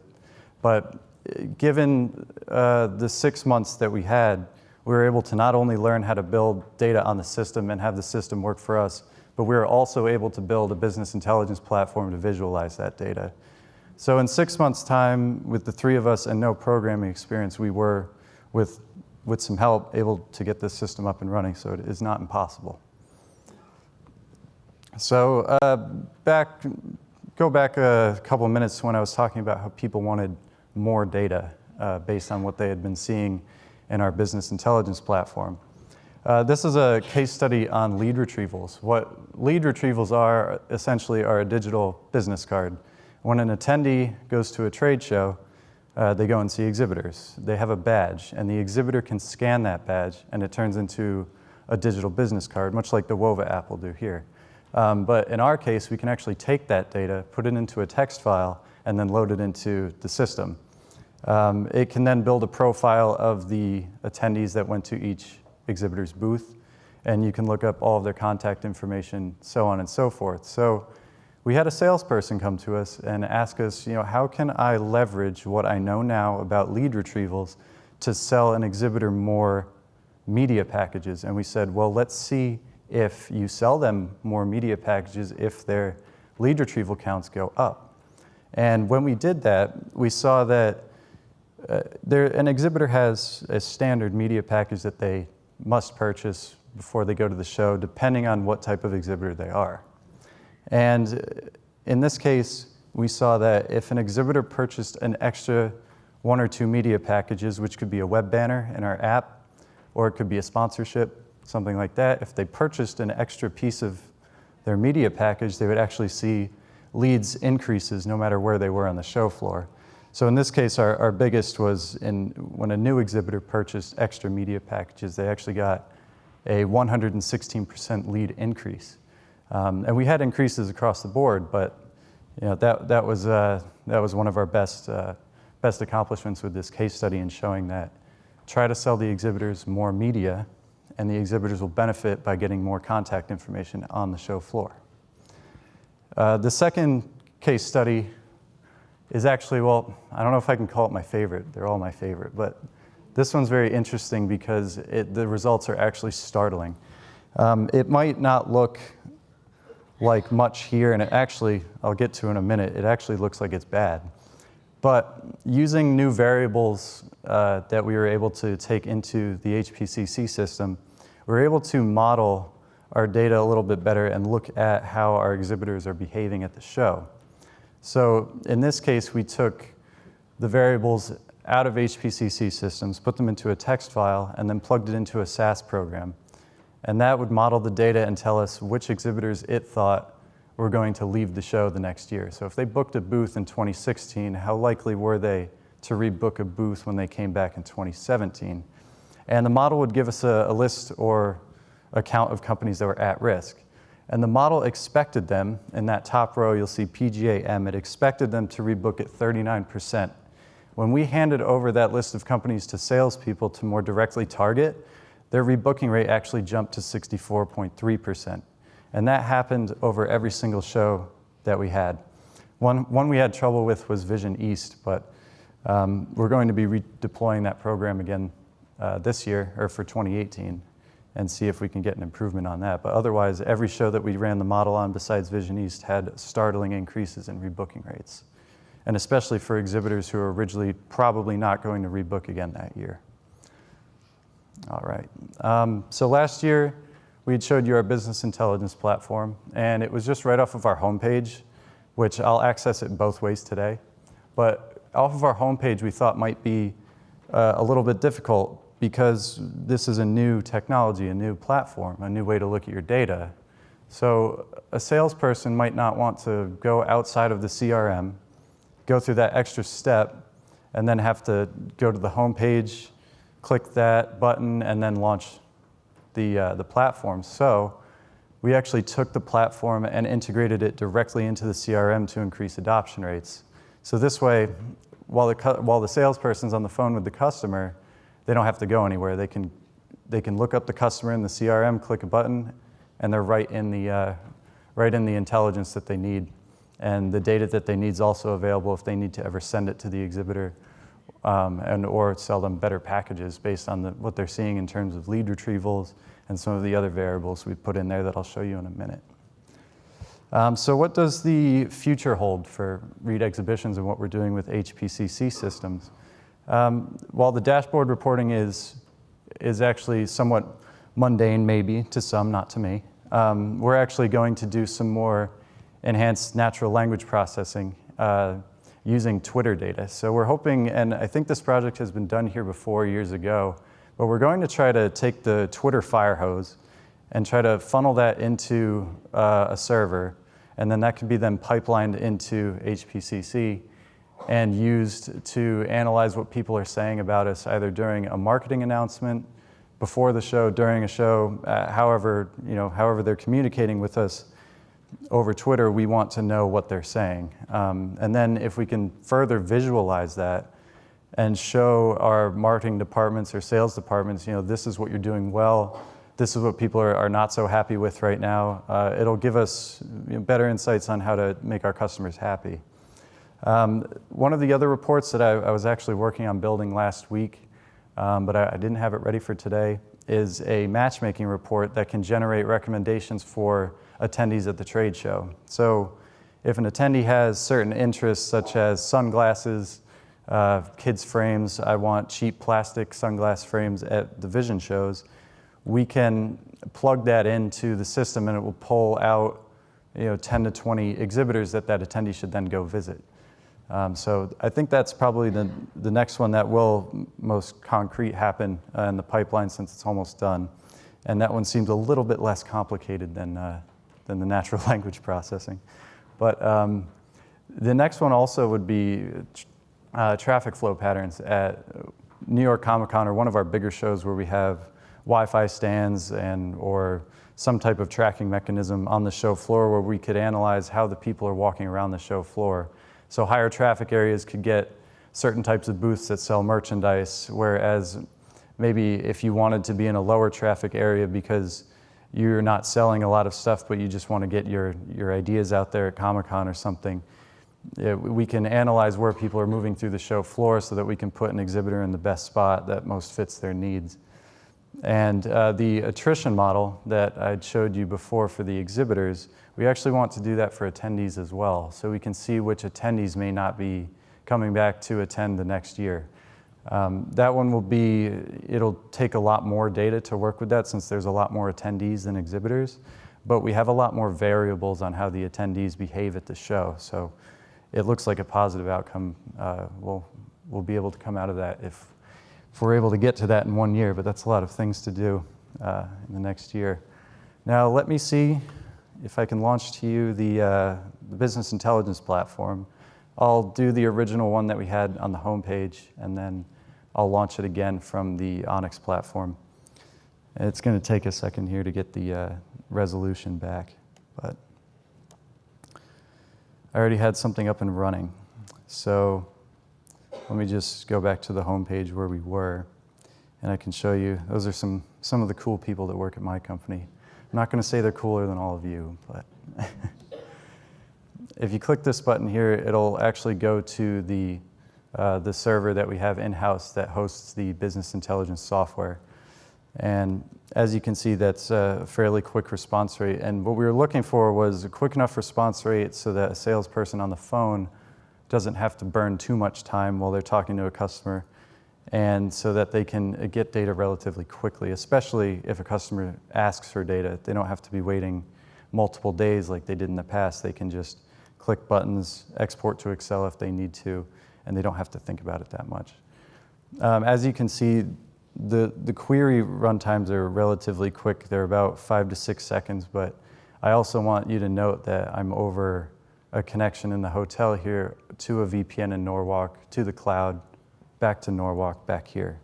So to be crunching all of this data in 5 to 6 seconds is pretty impressive, even standing up here. And actually, when you go look at ECL Watch, the query runtimes are in thousandths of a second, so all of the processing time is just getting data to the BI server and then back here. This is actually the first page that you look at when you go to look at an exhibitor. It'll tell you what was sold the past year, what zone they're in, how big their booth is. Freeman Events, Freeman is actually the contractor that sets up an exhibitor's booth with electric or carpet, anything visual or aesthetic. So an event doesn't necessarily mean a bad thing, but it's more of like a checkup, or, hey, this person's doing great. Or it could be something where freight was damaged when it was being delivered to the booth. And then next to that, we have the leads, so the total count of leads over the past 4 years for this show, or for this exhibitor. And then at the bottom here, you have the satisfaction, loyalty, and NPS scores. I'll briefly go over these, but they're actually at a show level. They're not at an exhibitor level. So it's the satisfaction score of everybody who was at the show that year. And then the loyalty score, so how likely somebody is to come back the next year at that show as a whole. The NPS score is actually how likely an exhibitor is to recommend the show to another exhibitor. And don't worry too much about the metrics, because I only understand bits and pieces of it as well, but I did know how to visualize it. So from there, that you have two options. You can either click on the number here, and that will bring you to a sales report, or we have the sales report button right here. So I'm actually going to click here, and it will pass all of the parameters that you had selected up top, and it will move them over into the other report, so you don't have to enter them in again. And that way it's just another speed increase so that the salespeople don't have to be going through and selecting options while they're on the phone. And it looks like, so for this, I picked this company specifically because I wanted to show you what something would be that catches a salesperson's eye.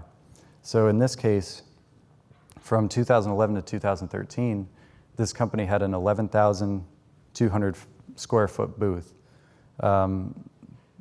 Quite a bit of booth revenue, 375,000, and then their media package was 45,000 about. And then in 2014, they dropped their booth size down to 7,200, and then slight increases and decreases in media spend. So that would be a red flag to me as a salesperson as to that massive decrease in booth space. And so that would make me work into figuring out how to make them buy a bigger booth the next year, or what we could have done better to have them buy a larger booth the next year. Other pieces of data here that I don't really need to explain to you, but they are data tables that were previously, I would say, almost unreadable in our CRM, just because it was just in list form, and it would combine all of the years. So this will just be the orders from that exhibitor over 1 year, so you're not overwhelmed with information. And then down here, if you want revenue by item, you can see every specific item that the exhibitor bought. This was also in list form in the CRM that was also difficult to read because all years were included. We also got rid of there are also some unnecessary records that pop into these data tables that we were able to filter out with ECL and just get everything more concise and readable. All right. Now, I realized, I don't know, I guess earlier today, that this report, I can only show you half of it because the biggest piece of it is that you can take the contact information that's loaded in the system and you can export it to Excel so that you can send it off to the exhibitor. I can't actually show you the data table populating because this is an external conference, so I can't have that up on YouTube, personal information, but I'll show you here. This is Luxottica Group. This is all of the leads that they got at the show, and over here in the legend, this is what type of attendee they were. So you can see, let's say I want all of the VIP conference people. So you would say that's the gray bar, VIP conference, and now it will pull those 5 leads down into the data table below. And then as a salesperson, you could send that Excel file to the exhibitor, and the exhibitor could potentially do more business with those attendees. So I'll just show you just briefly the headers. You can get any pretty much any piece of information, all contact information, email address, whatever you would need. The last show they attended and the last year they attended. I have one last thing to show you just before I open up the floor to questions. I'll show you how this now looks in our CRM. As you can see, this is a little bit more of an old school look. And that's the line items I was talking about were in here. It makes it a little bit hard to read when you're reading almost in black and white, and it can just repeat. This can scroll down for pages and pages. There's no limit to it. So cleaning that up was a big piece of what we wanted to do with the business intelligence platform. So if I actually click up here on this button, Customer Dashboard, it'll launch a web page again, and it will reach out for all of the data points that I just showed you in a slightly different format. We're experimenting now. People seem to like having all of their reports generally on one page, just so that they don't have to move around between reports and resend parameters. Well, not that they think about that, but get new data each time that they want to get to a new report. So we put them all in one here, and they can scroll to whatever they're using at the time. It operates generally the same. You can see you can click on these, and it will bring you to a list of those attendees. Here we have a report like this in the other platform that I hadn't showed you because I actually like the way this one's laid out a little better. And this data previously, we didn't have a lot of access to it. And we got it to the point where we could match it up with our own data and get things as specific as, we run like a machine, but thanks for stopping by to check. And that's what an exhibitor actually said to the person who came by and checked up on them. It's as granular as you want to get, and you can see exactly what they were saying at the time of the show. That's just about all I have, and with 3 minutes, I think that's pretty decent. If anybody has any questions, I could open that up to the floor. All right. Looks good.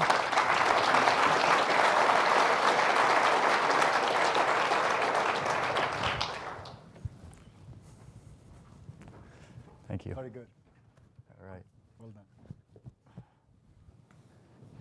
Okay, that was very good. This is another way of slicing and dicing data, but now also showing the data, making it available at the fingertips of the person that is right now with the customer and trying to see what's right, what's wrong with that customer, and understand more of their own business. So this is a great example. And they went on a journey where they started with very little in terms of this type of technology. So they were more used to more traditional BI type systems.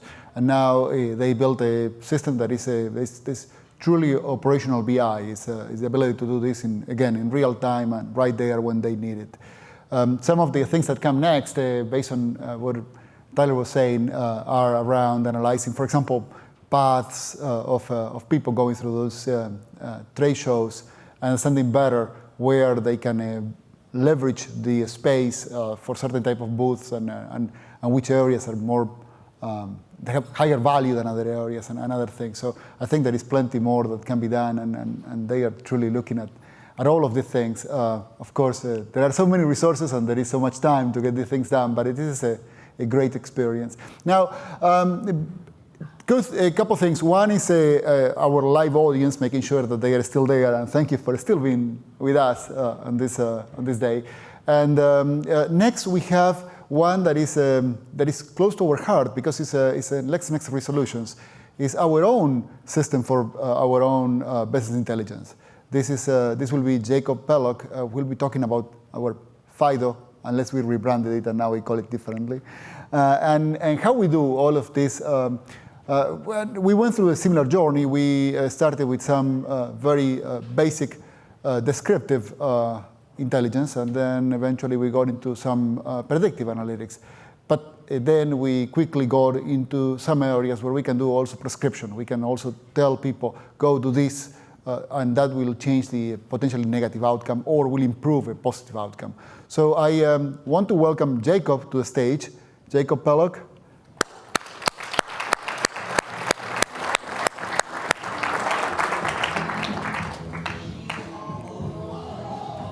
Jacob, welcome.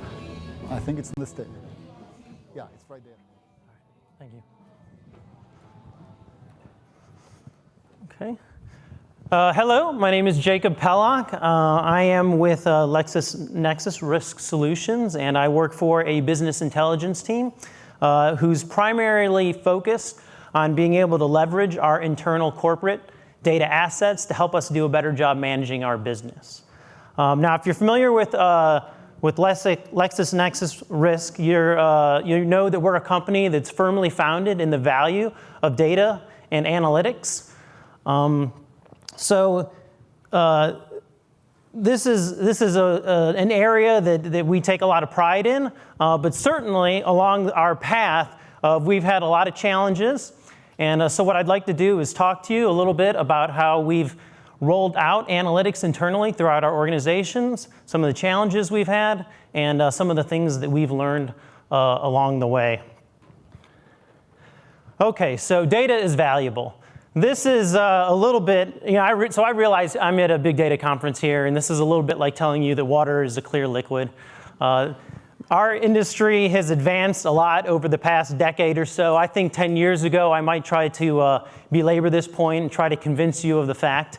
But I think this has become a fundamental assumption that has become just basic inside our industry.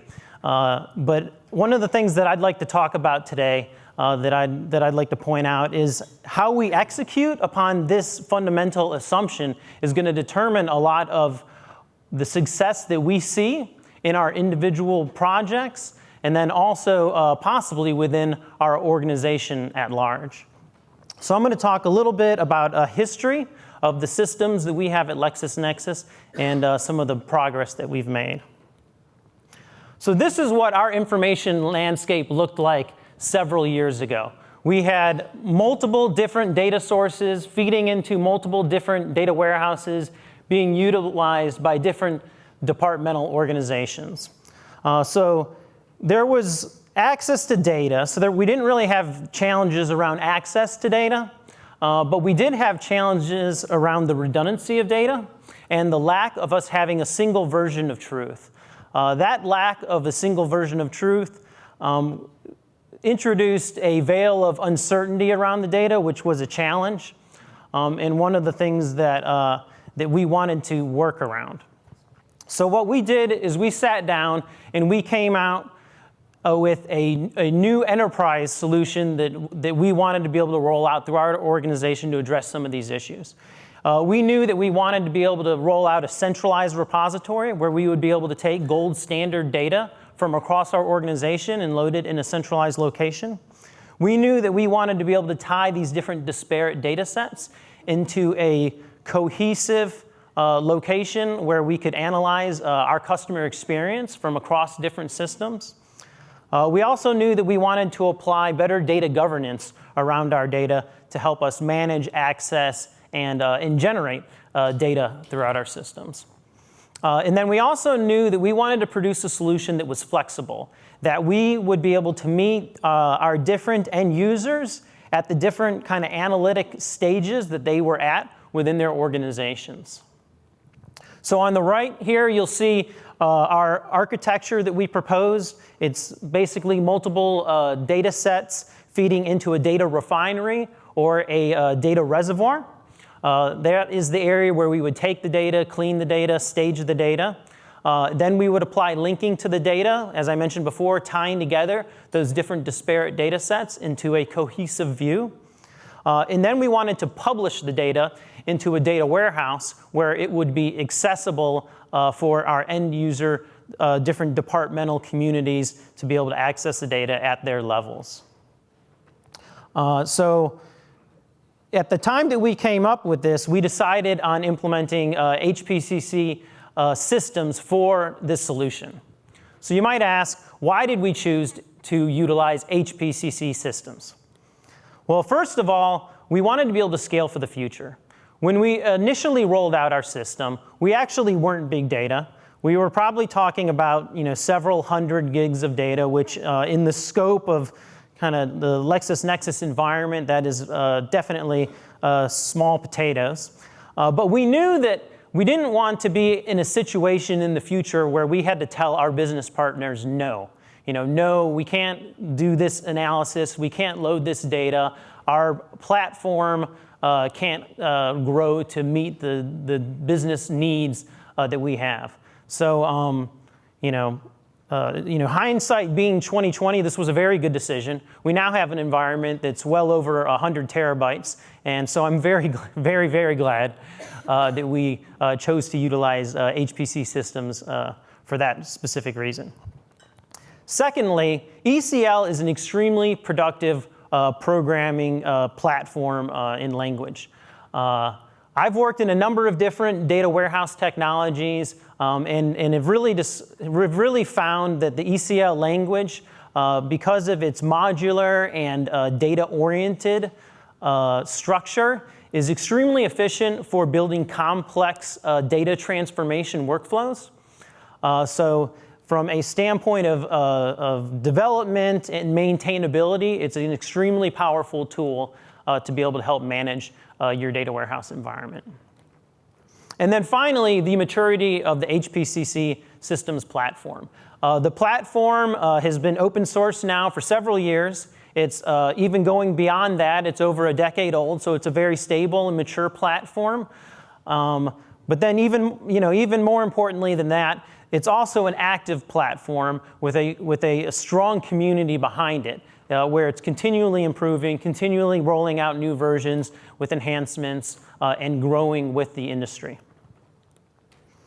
So, how have we been able to successfully deliver actionable insights? So, one of the key things that I would talk about is foundational data quality. So what makes data quality foundational is if you don't have it, if nobody trusts your data, then they're not going to trust your insights, basically making everything that you're producing worthless. Now, as far as having good quality data. There's a lot that you can do from your own standard processing standpoint. You know, in your system workflows, you can have checkpoints to verify the quality of data, you know, kick data out if it's not of sufficient quality. You can implement different types of reconciliation back with source systems to make sure that you're not losing data or dropping data on the ground. But one of the biggest challenges that I think that we've had to deal with is what I refer to as garbage in, garbage out. And this is the situation where the data is just kind of, you know, rotten at its core. You know, you can load the data perfectly, but then that data, you know, is not of sufficient quality to be able to support your analytic needs. So this is a situation that you can't really resolve on your own. You have to reach out to your partners to try to see what you can do to advance the quality of that data, you know, beyond your own current capacity to enhance it yourself. So to give you an example of that, we rolled out some sales analytic capabilities. And one of the struggles that we had early on was when we worked with the sales pipeline data, the data wasn't being entered in a consistent way that would make it usable to support the different analytics that we wanted to be able to provide on that data. So what we did is we were lucky enough to have a very engaged sales management team who valued analytics and believed in what was possible if we could clean this data up, and our goals were aligned with theirs as far as advancing what they were doing with analytics. So we worked with them. They developed new processes. They helped manage their sales teams in a way that they were able to more consistently enter data and come up with better data quality from a data entry standpoint, which turned around into us having better data quality from a data warehousing standpoint that we could work with and provide good quality analytics with. So that's an example of data quality you know, being addressed at the source level. Also, what I would suggest when delivering you know, successful actionable insights is applying analytics upon deep data understanding. So there's a lot that you can do in analyzing data so that you can learn about the data, you can profile the data, you can look for relationships in the data. But one of the things that I strongly suggest doing is what I would refer to as understanding the context around the data. Understanding, you know, how the data was created, how it's used, different things that you may not be able to glean directly against the data yourself. And the way that you can do this is by, you know, hopefully you might have subject matter experts within your organization that might have experience with the data that can help you out. Maybe you're working with industry data sets. You can do some Google searches, pull up some information on those data sets. But if you have a better insight into how the data is used as a whole, that's going to help provide insight into your development against the data. Also, very importantly, is the implementation of feedback loops. One thing you never want to do is assume that any sort of analytic output that you deliver is going to be consistently accurate. You want to be able to implement feedback loops so that you can monitor the effectiveness of your analytics program, and then it opens the door up for continuous improvement because things are going to change, your data is going to change, the usage is going to change, and you want to be able to be responsive to that. You know, one of the primary tenets I think of being successful is not necessarily being perfect, but being adaptable. If you're, you know, adaptable from an evolutionary standpoint, that's how you survive. And then another thing that I would strongly suggest is building into user processes. If you want to have a successful analytics program, you need to be able to meet the users where they are. You need to be able to look at their processes that they have and insert your analytic outputs in such a way that they're easily digestible so that they can very easily incorporate that into their workflow. Or if you're building any new processes, take the time to design those processes in such a way that they're efficient and that they're not a burden on the end users. Okay, so now I'm going to go through some specific use cases of things that we've implemented that hopefully will help illustrate some of the points that I've made. We've implemented an attrition model, very similar to what was done with Read exhibitions, deployed a little bit differently. The attrition model was implemented on HPCC systems. It's run on a monthly basis. So the goal here is we want to be able to identify our customers that are at risk for attrition. It's a predictive model, and we're looking at a few months out. So we want to know, are they likely to attrite over the next several months? So we run this on a monthly basis, and we take the list of customers that we've predicted that are at risk for attrition, and then we send email notifications out to the sales reps that are associated with those accounts. They're notified through these email alerts. The email alerts then allow them to click and view reports that are incorporated into their existing sales dashboards, where they are provided more detail into why the alert possibly happened, and then they can also look at some other supplementary information around that customer so that they can have a more informed discussion when they reach out to the customer with the goal of affecting change, trying to prevent that attrition. We also create activities inside of their CRM system. The purpose of the activities we create are to track that they're actually taking actions. And then we're also tracking the actions that they take and any possible issues that have arisen within that tool. The data from that tool is then cycled back in a feedback loop, as I mentioned before, into our data warehouse so that we can more effectively monitor the progress that we're making with this program. We also hold out a test and control group so that we can monitor the effectiveness of the program against not taking any action at all. So that's another feedback loop that we've incorporated into this process.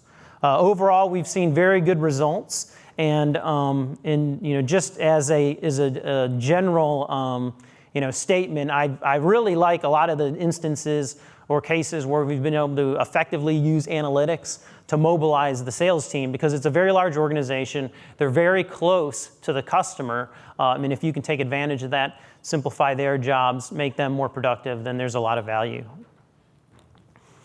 Second of all, I'm going to talk about our customer usage alerts. It's very important to us that we understand how our customers are using our products. So one of the things that we want to do is we want to monitor how they're using our products to look for any potential issues. This is certainly something that I would refer to as like a needle in a haystack problem. This is not something that we could manually do. We're looking at a very low level of granularity in our product usage data. And we're looking for things like shifts in trends. If the volume goes up or down significantly, we maybe monitor key ratios. If there's any sort of shift in those, it might indicate an issue possibly in our systems, an issue in our customer systems, or quite possibly some sort of misunderstanding in how to use the products. So these notifications go out to the product team for them to take actions on. This is another instance of where we've implemented a feedback loop, where they then can go into the dashboard where they receive the alerts, and then they can specify the issue type if there was an issue, and the action type if there was any action that was taken to address the alert. And third of all, I'm going to refer to this as just plain old dashboards. It's very important. In a lot of cases, it's not, we're not doing whiz-bang, machine learning algorithms to apply on our data. We just want to be able to provide the data to our customers. So here's an example of what I would refer to as we're counting haystacks, right? We're looking at some high-level metrics, some key indicators that they would look at in their normal daily processing activities to assess the state of the business. So there's some high-level metrics. There's some details below that they can choose to drill down into. In this case, this is a U.S. geographic-specific product, so they might want to drill down into the different U.S. state associated with the product. And then this is really a way to, I think, that you can help improve the overall analytic efficiency of the organization by implementing dashboards like this, by sitting down with the users and asking them, what they go through on a daily basis, what do they look at, if they have questions, what are the next steps, who do they contact, where do they need to pull data from. You can automate all of this into a dashboard that brings all the data together for them and then reduces the overall processing time frame or manual effort that's associated with being able to track down issues or effectively do their job. Okay, so what have been some of our biggest challenges? First of all, I'd like to bring up data governance. Data governance is hard. If it's not hard, you're probably not doing it right. It truly takes a village. It's not something that our team can do just from a data analytics or data warehousing standpoint. It involves engagement across the entire organization. It has to do with the way that the process is, how data is entered across your systems, how it's tied across your systems. And it's truly something that's been a challenge really since day one and continues to be a challenge as we enforce data governance and try to keep pace with the organizational growth that we see. I'd also like to bring up project prioritization. As we've been more successful, that's kind of driven more demand across the different services that we offer to the organization. And while we have seen resource growth, there's always, you only have so much from a resource standpoint. So there's always going to be this challenge of project prioritization. The way that we've handled this is we've been very open with our end user communities about the amount of capacity that we have on our team, and then we push the prioritization back to them so that they're effectively making the decisions about what projects get prioritized above others, and they're very, very much engaged in this process. Model pivots. So one of the challenges that we've had is that sometimes things don't always go as planned. We might expect that we're going to implement some type of specific model against a specific data set. Either the data doesn't work out or the model doesn't work out. I would recommend here, just don't be rigid, be flexible, follow the data, work with different subject matter experts, and follow what's possible, right? Go after what's possible, and don't be rigid. Okay, so in summary, I'd suggest know your users, sit down with them, understand their pain points, understand their hopes and goals, meet them where they are, learn their language. They're at a certain level within the organization, and they have certain different types of needs at different analytic levels throughout the organization, and then build a solution around them. In order to truly have a effective analytics-driven organization, that requires buy-in across the organization. It requires the deployment of analytics in a way that are easily used and digested throughout the organization. Thank you.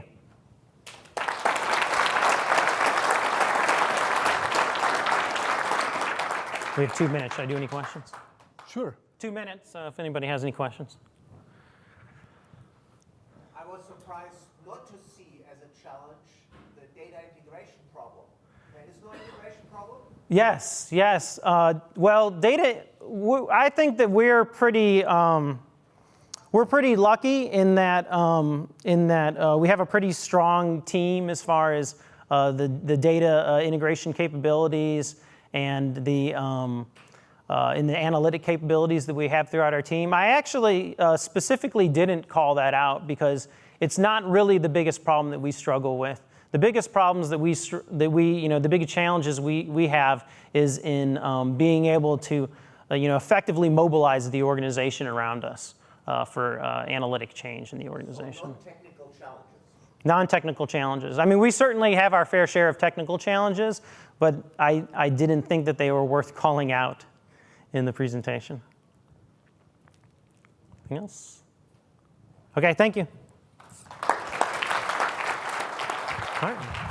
Thank you. Oh, thank you. Okay, that was a good presentation. And one thing that I think sometimes people underestimate, particularly those that come from outside of technology and maybe read a book on analytics, is the difficulty of doing properly data governance. As Jacob said, if data governance is not hard, you are probably not doing it right.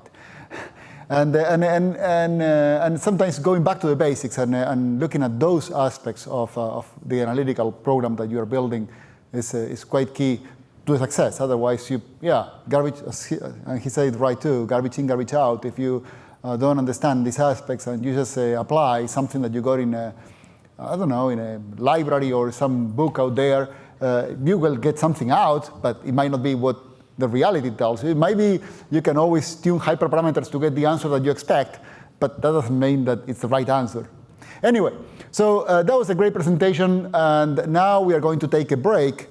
But two things. One is I tell our live audience that we'll be back in the next segment with them.